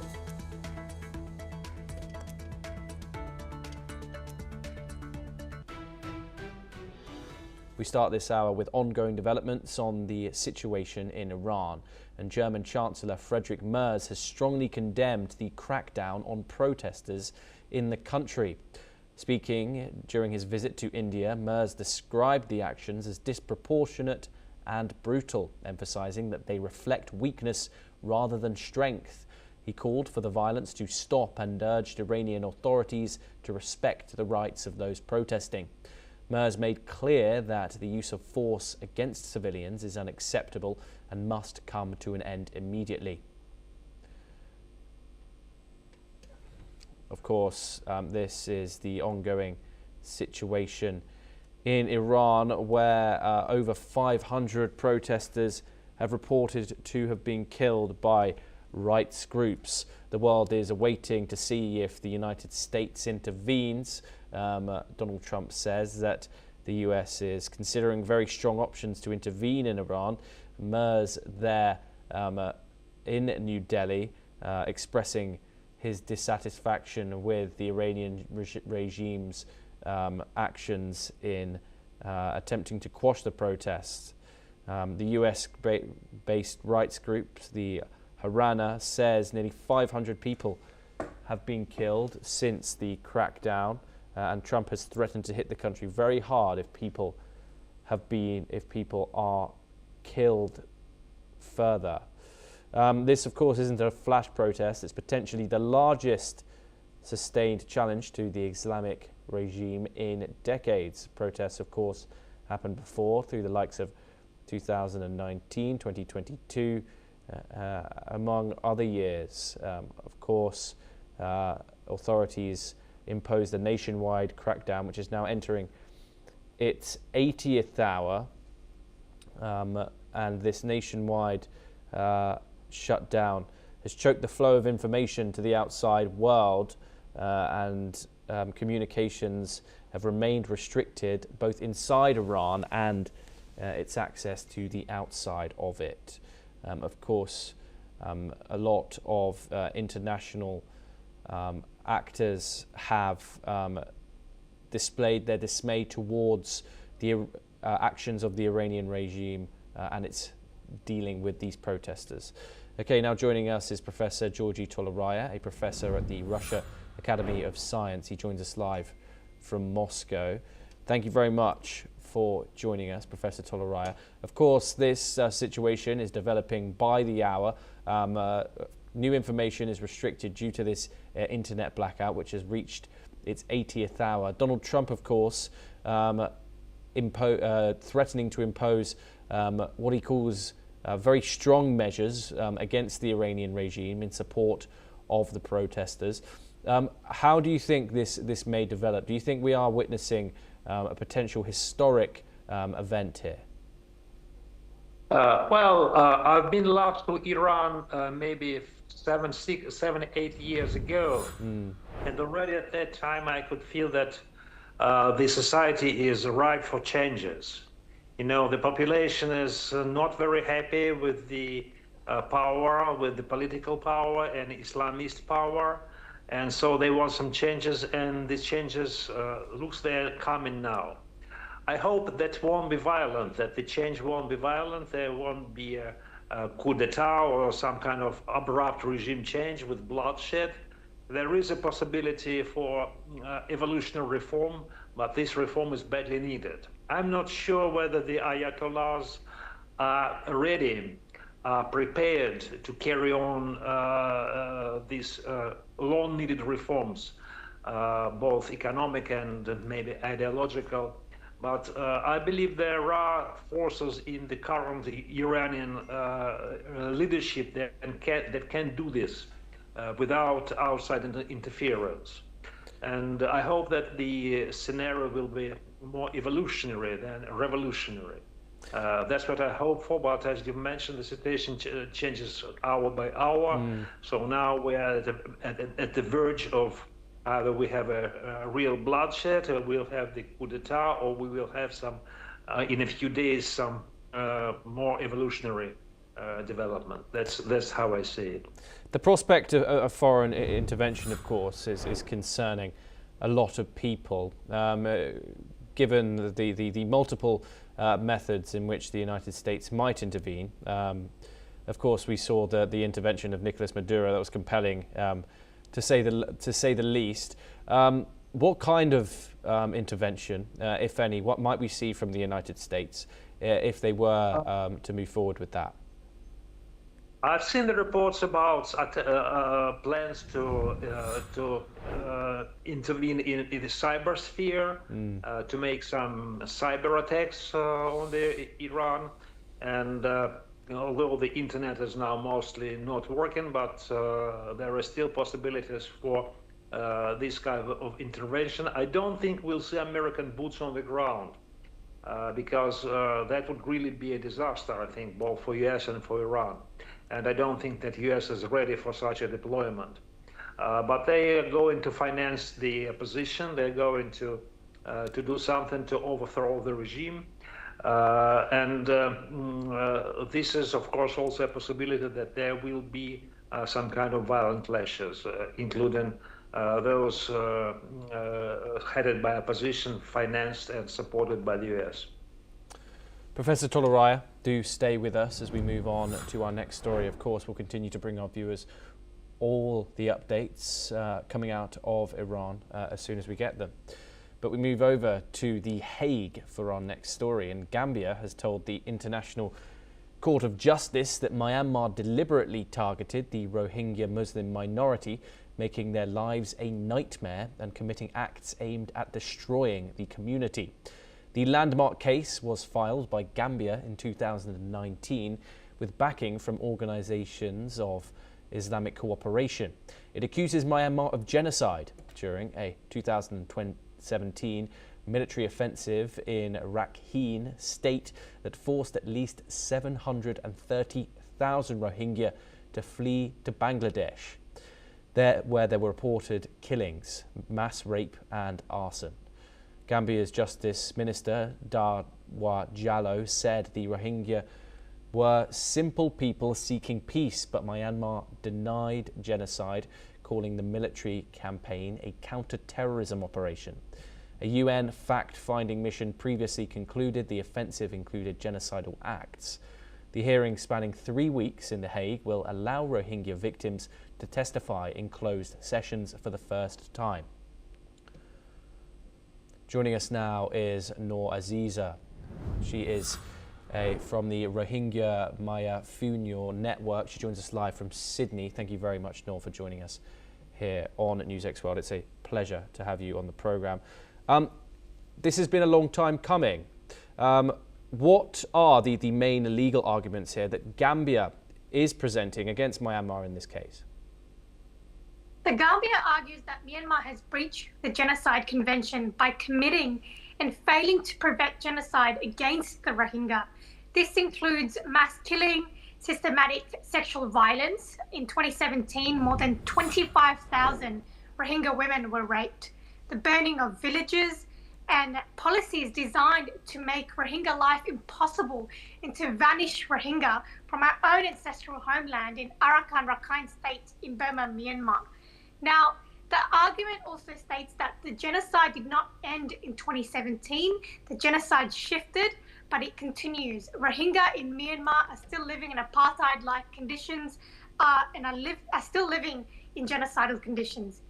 The case highlights that Myanmar has not investigated or held perpetrators accountable and continues the practices that sustain the destruction of my people. And what challenges exist, Noor, in proving the crimes committed against the Rohingya people in court? Now, in court, in 2020, the ICJ provided provisional measures to the Myanmar military. Did they listen? No, they did not. So unfortunately, what we are seeing is the ongoing campaign of mass atrocities by other actors inside Burma, Myanmar, such as the Arakan Army. So I know that this case is not going to fix everything or resolve everything, but it gives us a little bit of leverage to tell the wider world about the plight of the Rohingya. Often we are labelled as a forgotten genocide, and we are changing that and shifting that. But some of the challenges in court is that the Myanmar military are prolonging this case by pausing and restarting. So we have been waiting for a couple of years. The case started in 2019. Mass displacement is still happening as I'm speaking right now. Genocide is still happening. So what we owe is justice to the victims. And if the ICJ rules against Myanmar, what consequences could the country realistically face? A ruling against Myanmar would be a formal legal determination that the state violated the Genocide Convention. So that would require Myanmar to change its conduct to protect Rohingya inside Myanmar, end the discriminatory laws, end the apartheid state's conditions, practice, preserve evidence and comply with international obligations. So the ICJ ruling would empower survivors, but it would also strengthen legal pathways if this does happen. Thank you very much, Noor Aziza, for joining us here on NewsX World. It's a pleasure to talk to you, and thank you very much for taking the time. We now move on and over to Europe's eastern front, and fresh attacks on Ukraine's energy network have been reported overnight, with Russia accused of striking key power facilities across the country's south and north. Ukraine's energy ministry has said electricity was cut in 7 regions, including Odessa, Kharkiv, Donetsk and Kiev, after infrastructure was damaged. In the southern Odessa region, energy sites and administrative buildings were hit, leaving several towns and parts of the city without any power. Emergency repair crews were deployed overnight. Officials have also confirmed damage in the Chernihiv, where power repairs are being delayed due to security concerns. In Kyiv and surrounding areas, emergency outages are in effect as authorities work to stabilise the grid amid cold weather and continued strikes. Professor Toleraya joins us once again. Of course, we are in the midst of a European winter right now, where temperatures in both Russia and Ukraine are reaching sub-zero temperatures. The impact on the civilian population, of course, with the striking of these infrastructure, the energy infrastructure in particular, is rife. What can you tell us about the targeting of energy infrastructure, and why Russia is sending, along with Ukraine, so many drones, so many missiles to target this in such a time of year that will affect the population in such a way? Well, it goes both ways. They're not usually reported in the world media, but at the same time, we've got lots of drones attacks on Russia proper. And I've got the relatives in the city of Voronezh, and they reported this night that they had lots of sirens going off and lots of attack of drones. Several persons, at least one woman was killed, and there are lots of fires in the city. And also Ukrainians are attacking by drones our oil bases and things like that. And Russia is deliberately attacking the energy infrastructure of Ukraine in order to minimize its military potential and production potential of drones and other armament, and to enforce the negotiations to reach some kind of a peace deal. Ukrainians don't want to. They want to continue Zelensky. Zelensky wants to continue war, so he gets what he wants. Professor Tolorai, is there still appetite to keep on fighting in Russia? Of course, the advances... No, there's never been appetite for fighting, because we said from the start that if Ukrainians would just recognize the reality on the ground, the reality that Ukraine is broken in two, has been divided into two parts, in Western Ukraine and Eastern Ukraine, which is Russian, which is a Russian-speaking territory, then the war would have been over long ago. Okay, Professor Tolorai, thank you very much for joining us here on NewsX World. It's always a pleasure to talk to you. We now move on, and Prime Minister Narendra Modi has called terrorism the ultimate and serious threat to humanity, stressing that India and Germany will work together to combat this global menace. Modi made the remarks alongside German Chancellor Friedrich Merz during a joint press conference in Ahmedabad, part of Merz's maiden two-day visit to India. People-to-people ties were also emphasised, including cultural initiatives, sports cooperation and integration of Germany's National Maritime Museum with India's National Maritime Heritage Museum. Let's listen into the statements made by the Indian Prime Minister. Bharat और Germany सहमत है कि global challenges से निपटने के लिए global institutions में सुधार अत्यंत महत्वपूर्ण है। यूएन सिक्योरिटी काउंसिल में सुधार के लिए G4 के माध्यम से हमारा संयुक्त प्रयास इसी सोच का प्रमाण है। आज हमने यूक्रेन और गाजा सहित कई वैश्विक और क्षेत्रीय मुद्दों पर विस्तार से चर्चा की। भारत सभी समस्याओं और विवादों के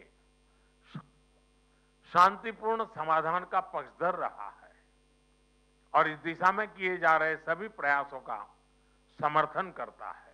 हम एकमत है कि आतंकवाद पूरी मानवता के लिए एक गंभीर खतरा है।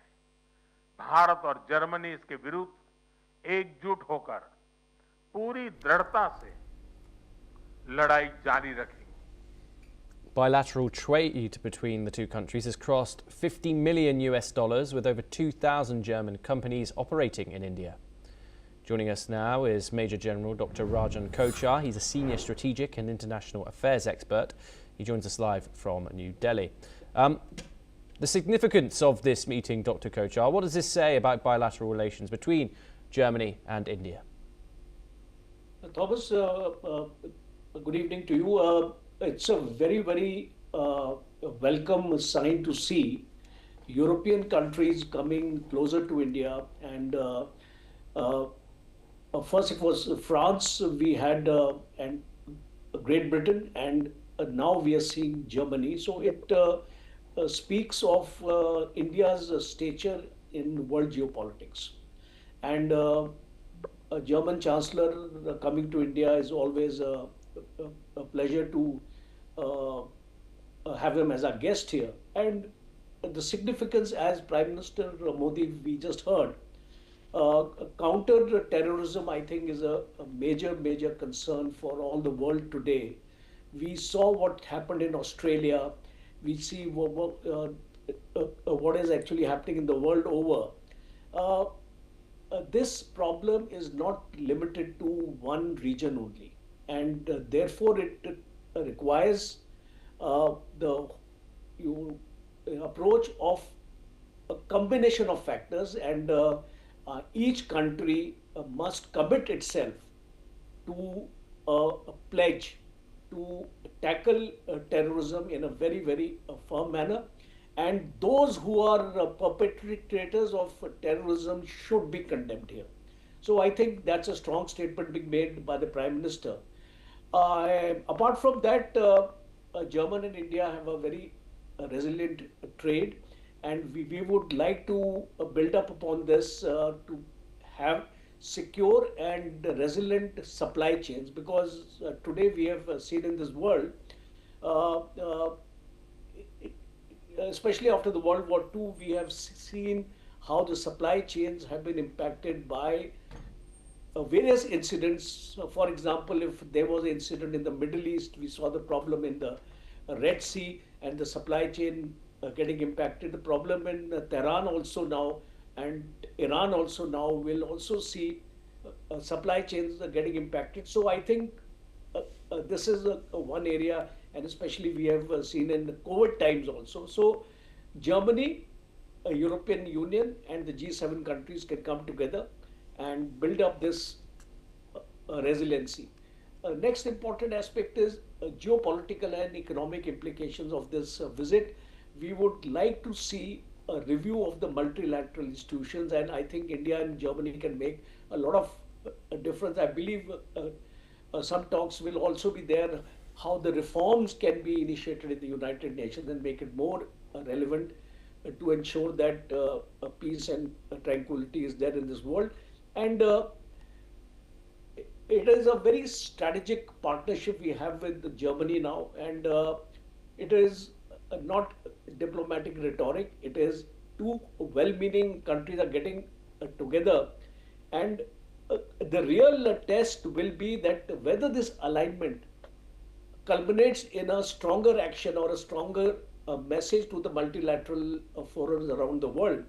And we would also see at the same time, whenever highest dignitary of a state comes, we would also like to see some kind of trade agreements also taking place, especially the post-Trump scenario we have seen has impacted India's supply chains, has impacted India's certain areas like agriculture, garment industry, and automobile industry, and therefore we would like to see a greater collaboration between Germany and India, especially in terms of apparel and accessories, and the import structure which we have, where India imports from Germany in terms of machinery, aircrafts, electrical, electronic equipment, optical equipment.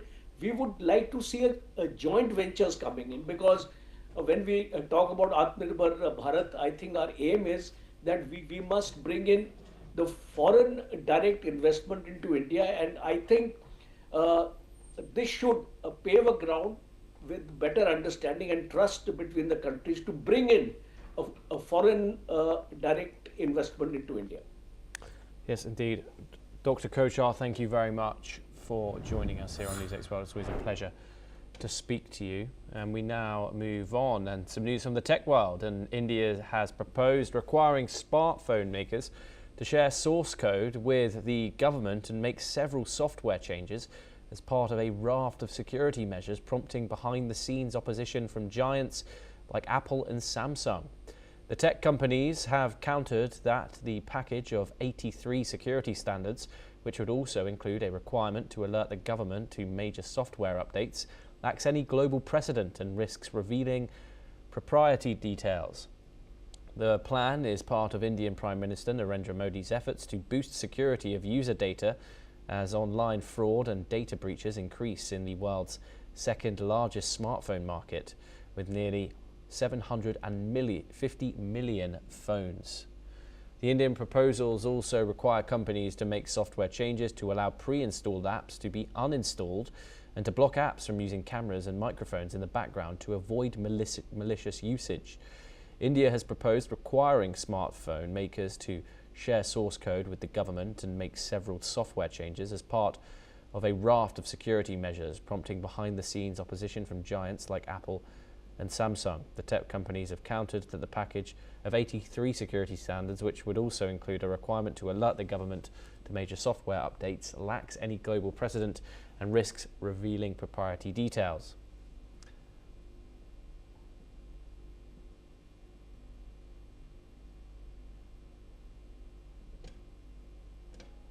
Well, that's all that we have time for. Keep watching NewsX World for more international news updates.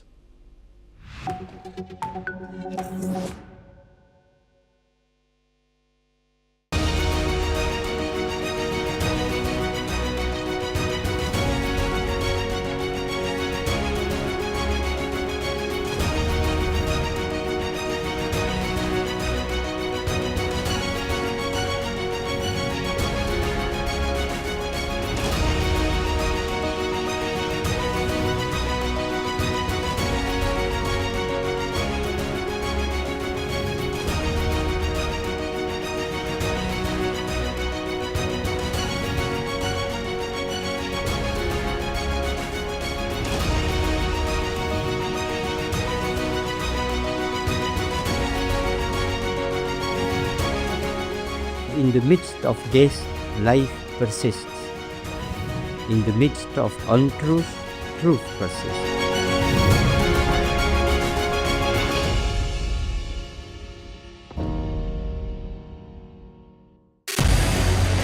What we can do as the Interparliamentary Union to strengthen democracy, to promote human rights, to ensure that humanitarian law is respected.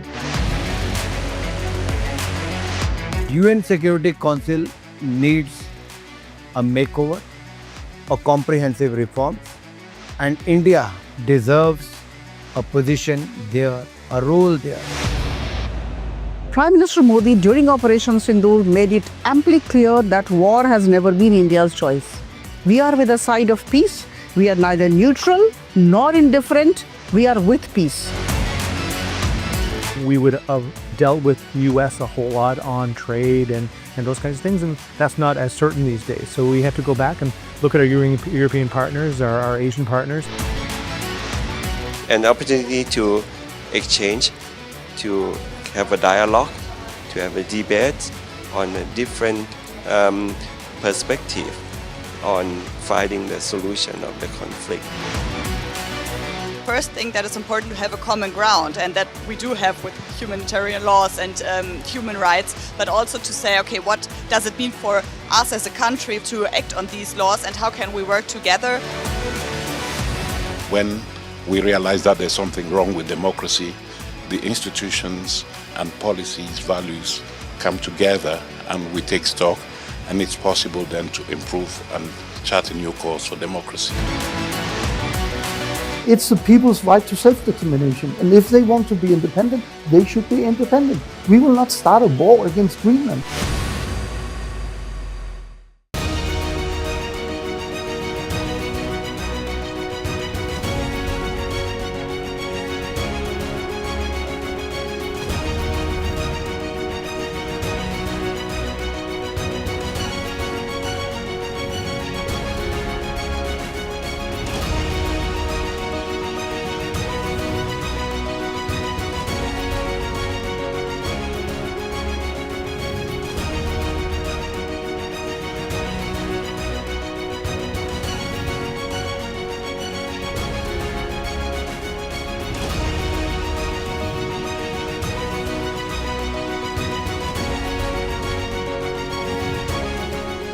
In the midst of this, life persists.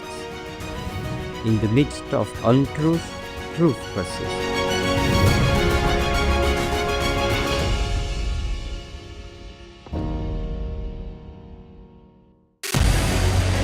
What we can do as the Interparliamentary Union to strengthen democracy, to promote human rights, to ensure that humanitarian law is respected.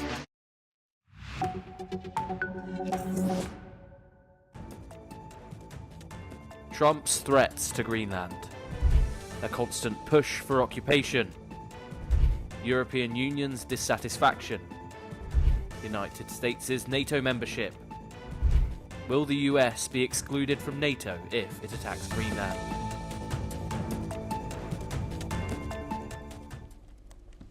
Hello and welcome, I'm Thomas Porteous and you're watching another episode of Explained. On today's episode, we discuss the fate of NATO in the light of US President Donald Trump's recent intentions with Greenland.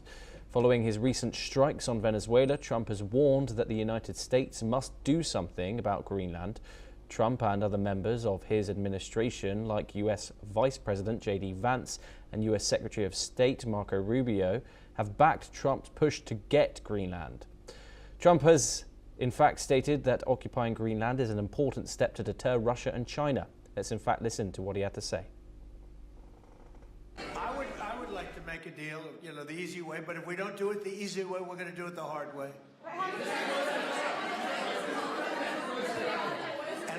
And by the way, I'm a fan of Denmark too, I have to tell you, and they've been very nice to me. I'm not talking about money for Greenland yet. I might talk about that, but right now we are going to do something on Greenland, whether they like it or not, because if we don't do it, Russia or China will take over Greenland, and we're not going to have Russia or China as a neighbor. Well, that's something that's currently being actively discussed by the president and his national security team. And I would point out that the acquisition of Greenland by the United States is not a new idea. This is something that presidents dating back to the 1800s have said is advantageous for America's national security. The president has been very open and clear with all of you and with the world that he views it in the best interest of the United States to deter Russian and Chinese aggression in the Arctic region. And so that's why his team is currently talking about what a potential purchase would look like. But why does Trump actually want Greenland? Greenland's strategic location and resources could benefit the United States. It lies along the shortest route from Europe to North America, vital for the US ballistic missile system warning system. The US has expressed interest in expanding its existing military presence on the Arctic island, including placing radars there to watch waters between Iceland and Britain used by Russian Navy vessels and nuclear submarines. Shipping data shows most Chinese shipping in Arctic waters is in the Pacific Arctic and Northern Sea Route near Russia. Most Russian shipping in the Arctic is around Russia's own coast, though analysts say Russian submarines do often travel the waters between Greenland, Iceland and the United Kingdom. More broadly, the Arctic is becoming increasingly militarized, with NATO states, China and Russia all expanding activity there. The island, whose capital is Nuuk, is closer to New York than the Danish capital Copenhagen, boasts material, oil and natural gas wealth, but development has been slow and mining has seen very limited US investment. Now the island, a former colony of Denmark, became a formal territory of the Nordic Kingdom in 1953 and is subject to the Danish constitution. In 2009, the island was granted broad self-governing autonomy, including the right to declare independence from Denmark through a referendum. Under the 2009 law, Greenland's parliament can revoke a provision that would have Denmark and Greenland begin negotiations about achieving full independence. Greenland's people would need to endorse independence in a referendum, and an independence agreement between Denmark and Greenland would also require the Danish parliament's consent. The country's status was changed to an overseas country and territory associated with the EU, a dependent territory that has seen a special relationship with a member state of the EU. However, Greenland remains a part of the Council of Europe and NATO as a part of Denmark. Now, Denmark and Greenland are not enthusiastic about the possibility of a US takeover of the island. The leaders of Denmark and Greenland have continuously urged Trump to stop threatening to take over. They have also reiterated that Greenland is not for sale. Danish Prime Minister Mette Frederiksen has stated that the country faces a decisive moment over the future of its sovereignty and that Denmark is ready to defend their values in the Arctic. Greenland's political parties have also rejected Trump's claims over their territory. Other NATO allies of the United States also do not approve of US claims over Greenland. The EU, France, Italy, Spain, Germany, and others have expressed their concern over the tensions brewing within NATO, as one of its strongest members seeks to occupy part of another member's territory. Let's in fact listen in to what some of the United States NATO allies have said. On Greenland, allow me to be clear. Greenland belongs to its people. Nothing can be decided about Denmark and about Greenland without Denmark or without Greenland. They have the full support and solidarity of the European Union. Europe will remain a firm and unwavering champion of international law and multilateralism. Et comme l'a rappelé plus récemment la Première ministre danoise, le Groenland n'est pas à vendre. Il n'est pas à prendre. Nous ne sommes plus à l'époque où on pouvait acheter ou vendre la Louisiane. Et donc ces intimidations doivent cesser et le Danemark sait pouvoir compter avec la solidarité des pays européens qui l'ont rappelé par la voix de leur chef d'État et de gouvernement dans un communiqué commun pas plus tard qu'hier. Die in der UN-Charta festgeschriebenen Prinzipien der Souveränität, der territorialen Integrität und der Unverletzlichkeit der Grenzen müssen eingehalten werden. Alle Fragen, die die Sicherheit im arktischen Raum betreffen, müssen natürlich im NATO-Rahmen besprochen werden. Und das tun wir auch. Und dazu gibt es auch die jederzeitige Bereitschaft, das offen im Bündnis zu diskutieren. Ich freue mich sehr, dass der Kollege Rubio jetzt auch angekündigt hat, über derartige Fragen mit der Regierung des Königreichs Dänemark zu sprechen. Das ist mit Sicherheit sinnvoll und unterstützenswert. Tak, bardzo martwi mnie sprawa Grenlandii. Bardzo mnie też niepokoją wydarzenia i w Stanach Zjednoczonych, czyli to wszystko, co buduje takie napięcie ideowe i polityczne w obrębie NATO i w samych Stanach Zjednoczonych. È stata immediata nella risposta quando appunto nei giorni scorsi si è, diciamo così, alzata la tensione. Ripeto, penso che il dibattito non sia solo un dibattito che coinvolge l'Europa, penso che il dibattito sia un dibattito che deve coinvolgere la NATO. Credo che sia chiara a tutti l'implicazione che avrebbe per il futuro dell'Alleanza Atlantica una scelta e un'opzione di questo tipo. È il motivo per cui... Como tampoco podemos aceptar que se amenace explícitamente la integridad territorial de un Estado europeo como es el caso de Dinamarca. No podemos aceptarlo, no lo vamos a hacer como país, como gobierno, no nos vamos a callar ante violaciones que se están produciendo en el derecho internacional y que por desgracia cada vez son más recurrentes y por tanto España no va a ser cómplice de tal.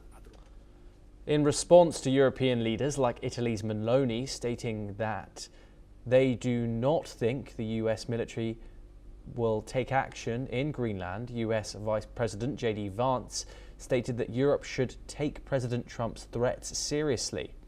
However, House Speaker Mike Johnson stated that there is no talk of using the military in Greenland. Let's take a listen in. We'll continue to deliver some of these messages in private, some of them in public. But I guess my advice to European leaders and anybody else would be to take the President of the United States. The U.S. always has military options for everything. I think it's a general statement. I think with Greenland, it's very clear that we are working on through diplomatic channels. My own governor in my state of Louisiana has been appointed to that for that role as an emissary, and we expect a productive outcome. With European NATO allies condemning Trump's threats, there has been a surprising silence from NATO Secretary General Mark Rutte. While European officials accept the US's central role in the military alliance limits, it options to respond. Many believe that its absence from the crisis risks enhancing the sense of Trump's impunity in dealing with allies and exploiting Europe's security dependency on Washington. With Trump acting as a threat to the EU and NATO, is it possible to exclude the United States from NATO? Recently, Democratic Senator Chris Murphy said that if the United States annexed Greenland, it would be the end of the North Atlantic Treaty Organization. But why so? The possibility of the United States annexing Greenland is raising serious questions about the future of the alliance and its core security guarantee known as Article 5. NATO's Article 5 is the alliance's core legal and strategic commitment. It states that an armed attack against one or more NATO members shall be considered an attack against all. In such a case, each member agrees to assist the attacked party by taking action it deems necessary, including the use of armed force, to restore and maintain security. Critically, Article 5 does not automatically require military action. Each member retains sovereign discretion to decide the form and scale of its response. However, the political expectation is collective defence, and the credibility of NATO rests on the assumption that members will act meaningfully. The geographic scope of Article 5 is also defined. It applies to attacks on the territory of NATO members in Europe or North America, as well as islands under their jurisdiction in the North Atlantic. Greenland as a territory of Denmark falls squarely within this definition. Any forcible action against Greenland by another NATO member would therefore qualify as an attack under Article 5. Article 5 has only been invoked once after the September 11th attacks in the United States. That invocation demonstrated that the clause is not symbolic but a functioning legal mechanism when consensus exists. The consequences of violating Article 5 would be severe. It would destroy the mutual trust that underpins NATO's deterrence model, undermine the alliance's legal coherence, and signal to adversaries that NATO can no longer guarantee collective defence. Such a breakdown would fundamentally alter European and global security architecture. In technical terms, Article 5 is not just a clause, it is a binding mechanism that holds NATO together. Without it, the alliance ceases to function as a collective defence organisation.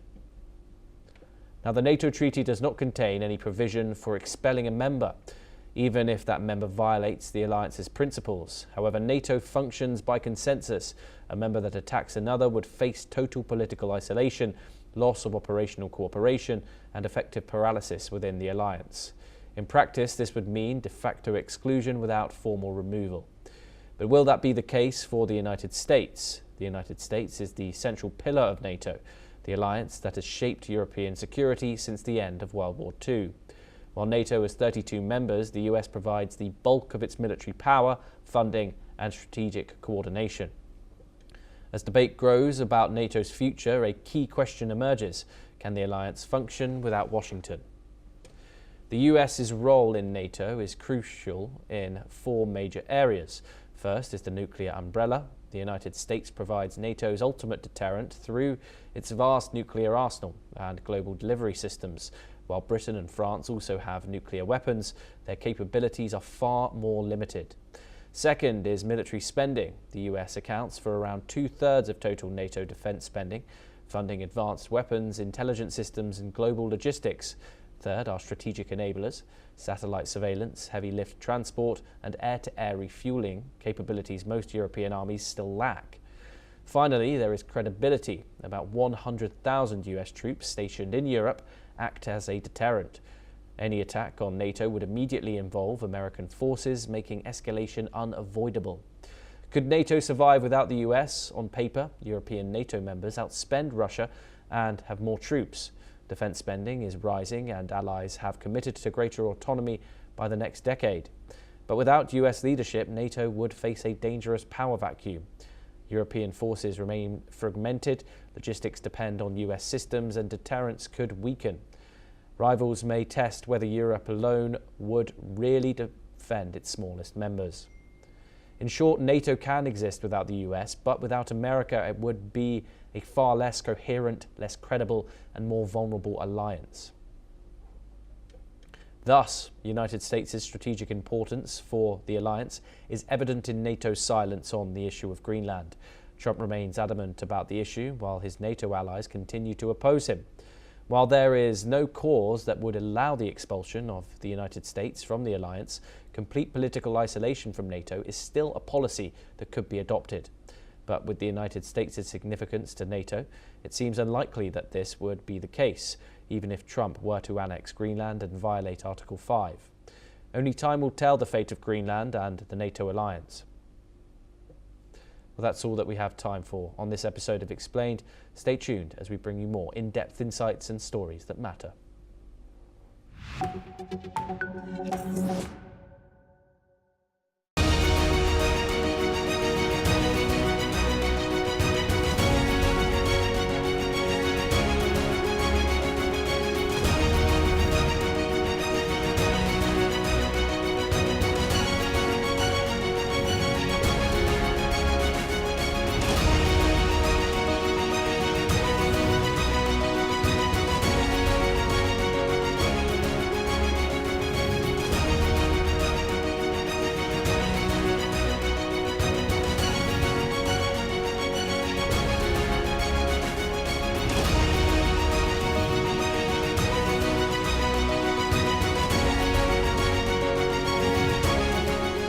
In the midst of this, life persists. In the midst of untruth, truth persists.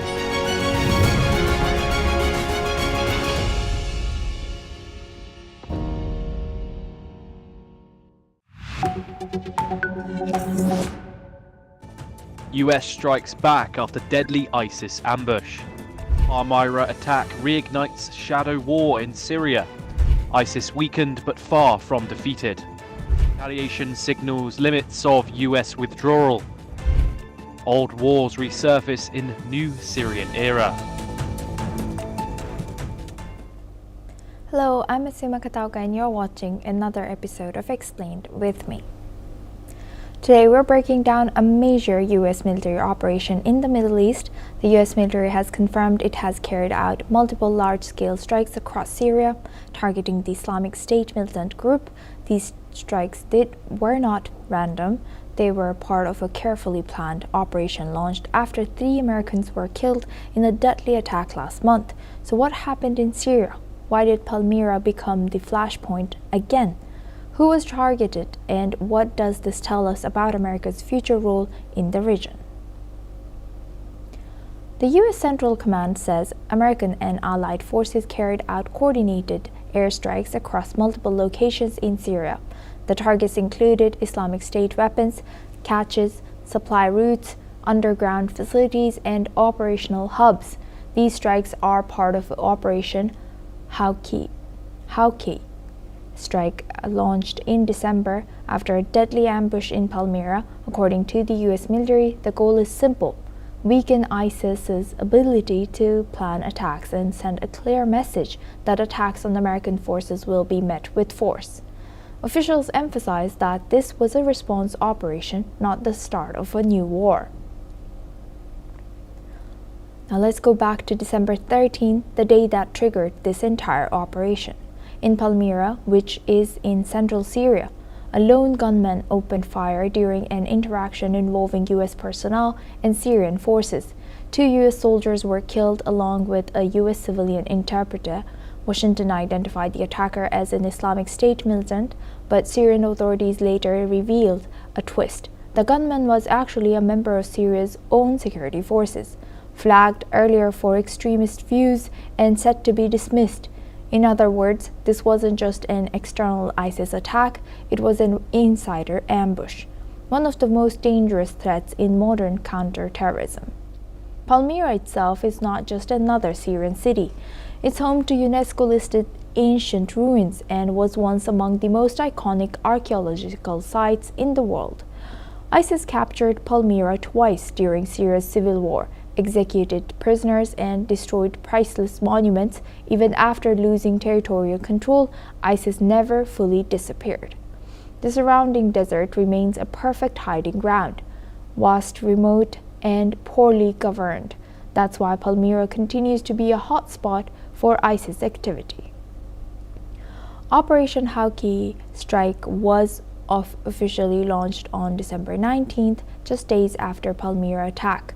Phase 1 involved a massive wave of airstrikes hitting more than 70 ISIS targets across central Syria. Follow-up missions included intelligence-driven strikes and ground operations. The operation is named Hawkeye as a tribute to the Iowa roots of the 2 U.S. soldiers killed in the attack. The naming is symbolic, personal, and deliberately forceful. This was not a US-only operation. American aircraft were joined by Jordanian fighter jets, and earlier phases involved support from British and French forces. The coalition used a mix of advanced platforms, including fighter jets, gunships, and precision-guided munitions. The message is clear. ISIS is no longer a territorial state, but the global coalition against it is still active and willing to strike. US Central Command also released grainy aerial footage showing jets taking off, followed by multiple explosions across rural parts of Syria. The military has not confirmed casualty numbers, but says the emphasis is on disrupting infrastructure rather than body counts. Weapons, depots, logistics, routes, and safe houses, the lifelines that allow ISIS to survive in the shadows, were the primary targets. A key point here is that ISIS today is not the same as in 2014. The group no longer controls cities or runs administrative functions, but it still exists. Small cells operate in Syria's deserts, carrying out ambushes, assassinations, and hit-and-run attacks. Their goal is survival, recruitment, and relevance. The Palmyra attack demonstrates that ISIS is still capable of striking high-value targets, which is why the US describes the threat as persistent but degraded. These strikes also occur within a dramatically different Syrian landscape. Bashar al-Assad was overthrown in December 2024, and the new government is now led by President Ahmad al-Sharaa. The new leadership has pledged cooperation with international counter-terrorism efforts, and Syria has formally joined the global coalition against ISIS. This cooperation has influenced how and where these strikes were carried out, though the country's transition remains fragile and ISIS thrives in instability.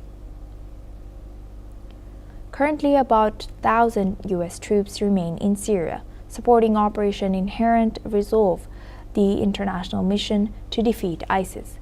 The Pentagon has announced plans to reduce troop numbers and consolidate bases, but the latest attack complicates that timeline. It shows that even a reduced US presence carries real risks and raises questions about how long America can step back without creating security gaps. President Donald Trump has long been skeptical of US involvement in Syria. During his first term, he ordered a withdrawal of troops, but they ultimately remained. This operation reflects a familiar approach: avoid large-scale wars, but respond aggressively when Americans are attacked. Defense Secretary Pete Hegseth described the strikes as a warning rather than an escalation, emphasizing that the U.S. will not forget and will not relent. Operation Hawkeye strike is ongoing. More strikes are possible, along with intelligence operations and ground missions. At the same time, Washington signals a long-term drawdown. That creates a delicate balance. Hit ISIS hard enough to prevent a resurgence, but avoid being drawn deeper into Syria's instability. For now, the U.S. message is clear. ISIS may be weakened, but attacks on Americans will bring consequences. This story isn't just about mere airstrikes. It's about how modern wars don't really end. They fade, shift, and re-emerge. ISIS lost its caliphate, but not its ideology. Syria changed governments, but not its security challenges. And the US wants out, but not at any cost. So the strikes in Syria are not a new chapter. They are a reminder of an old one that never fully closed. The Islamic State is no longer front-page news, but it's still dangerous. And as long as American forces remain in the region, the risks remain real. That's all for this episode of Explained. Stay tuned as we bring you more in-depth insights and stories that matter.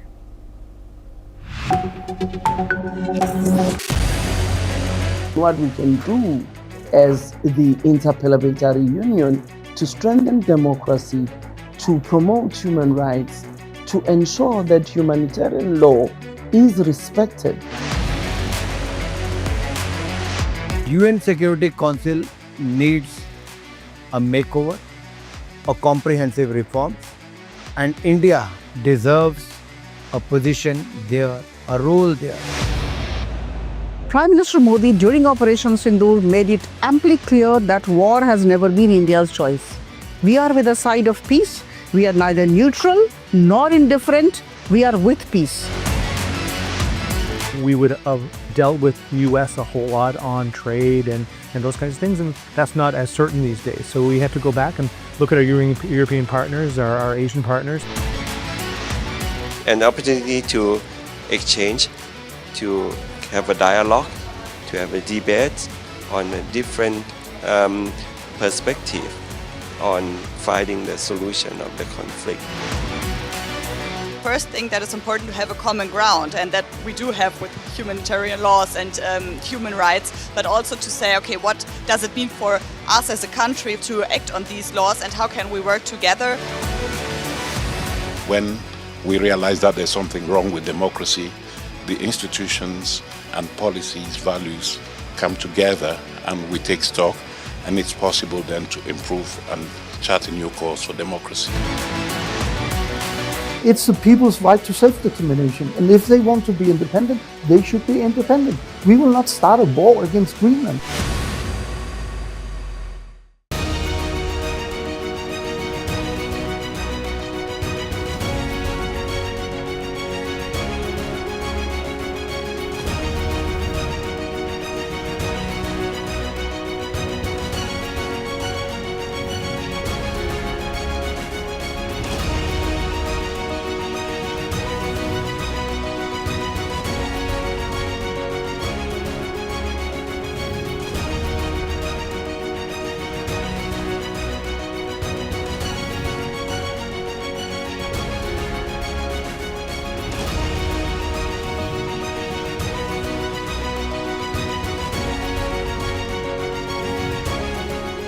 In the midst of this, life persists. In the midst of untruth, truth persists.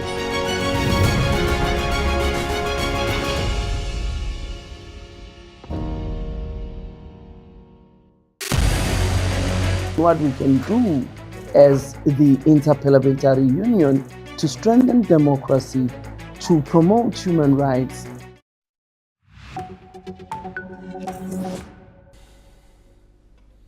Hello and welcome, I'm Thomas Porteous and you're watching the World Report on NewsX World. Let's take a look at some of the top headlines of the hour. President Donald Trump says Iran has reached out to negotiate after his threats of military action. He says the US military is reviewing very strong options if protesters continue to be killed. Iran's supreme leader posts a message comparing US President Donald Trump to past tyrants who were overthrown. Ayatollah Khamenei says arrogant rulers never last in a veiled warning to Washington.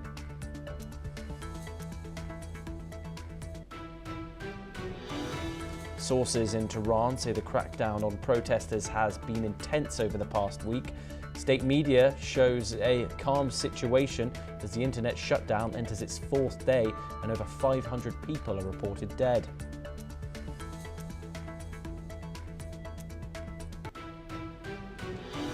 Jerome Powell says the Trump administration threatens legal action against him to gain influence over Federal Reserve interest rate policy.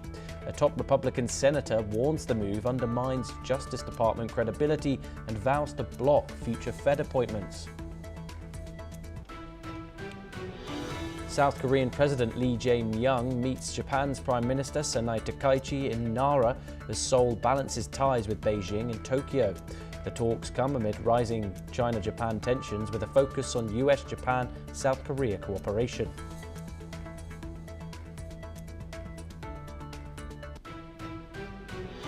French Prime Minister Marine Le Pen begins a crucial court appeal in Paris that will decide if she can run the 2027 presidential election. She's currently barred from public office after a conviction for misusing over €4 million in funds. US Ambassador Sergio Gore says Washington and New Delhi continue active trade deal negotiations, with another call set for Tuesday. He says President Trump and Prime Minister Modi can resolve differences despite strained ties over tariffs and Russian oil. Myanmar appears before the UN's top court over accusations of genocide against the Rohingya minority.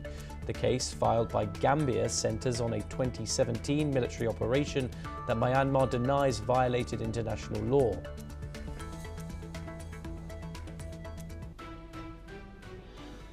We start with some developments coming out of Iran, and the Foreign Minister Abbas Araghchi has claimed that the protests in the country have come under total control.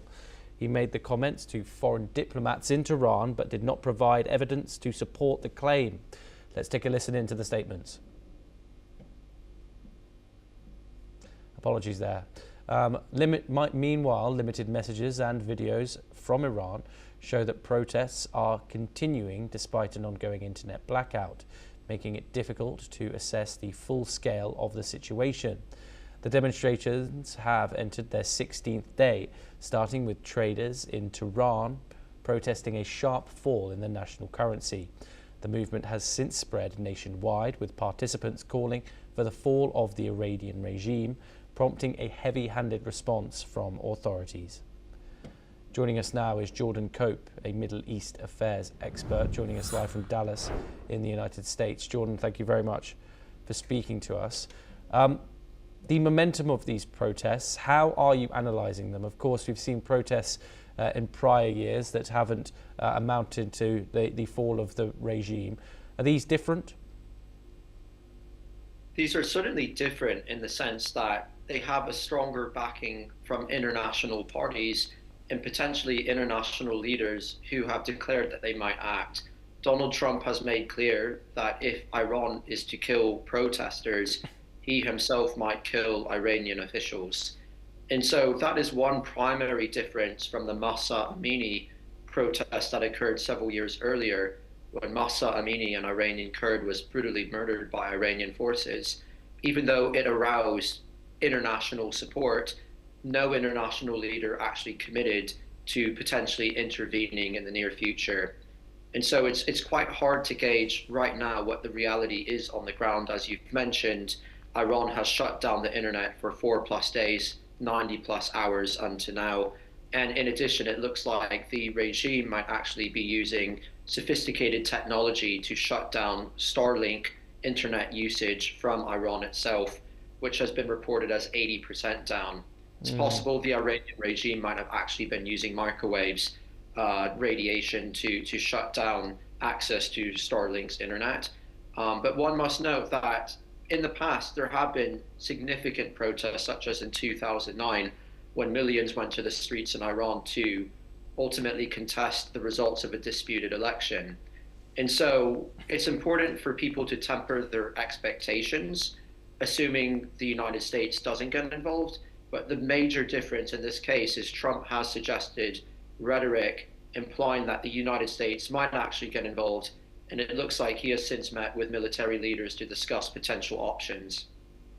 And Jordan, of course, Iran, a nation of 92 million people. We've now seen these protests spread throughout all 31 provinces. Of course, what's on most people's mind who's been keeping an eye on this is the idea of US intervention. Donald Trump, of course, during his second term has come out with some unsuspecting foreign policy moves, the strikes on Iran previously being one of them.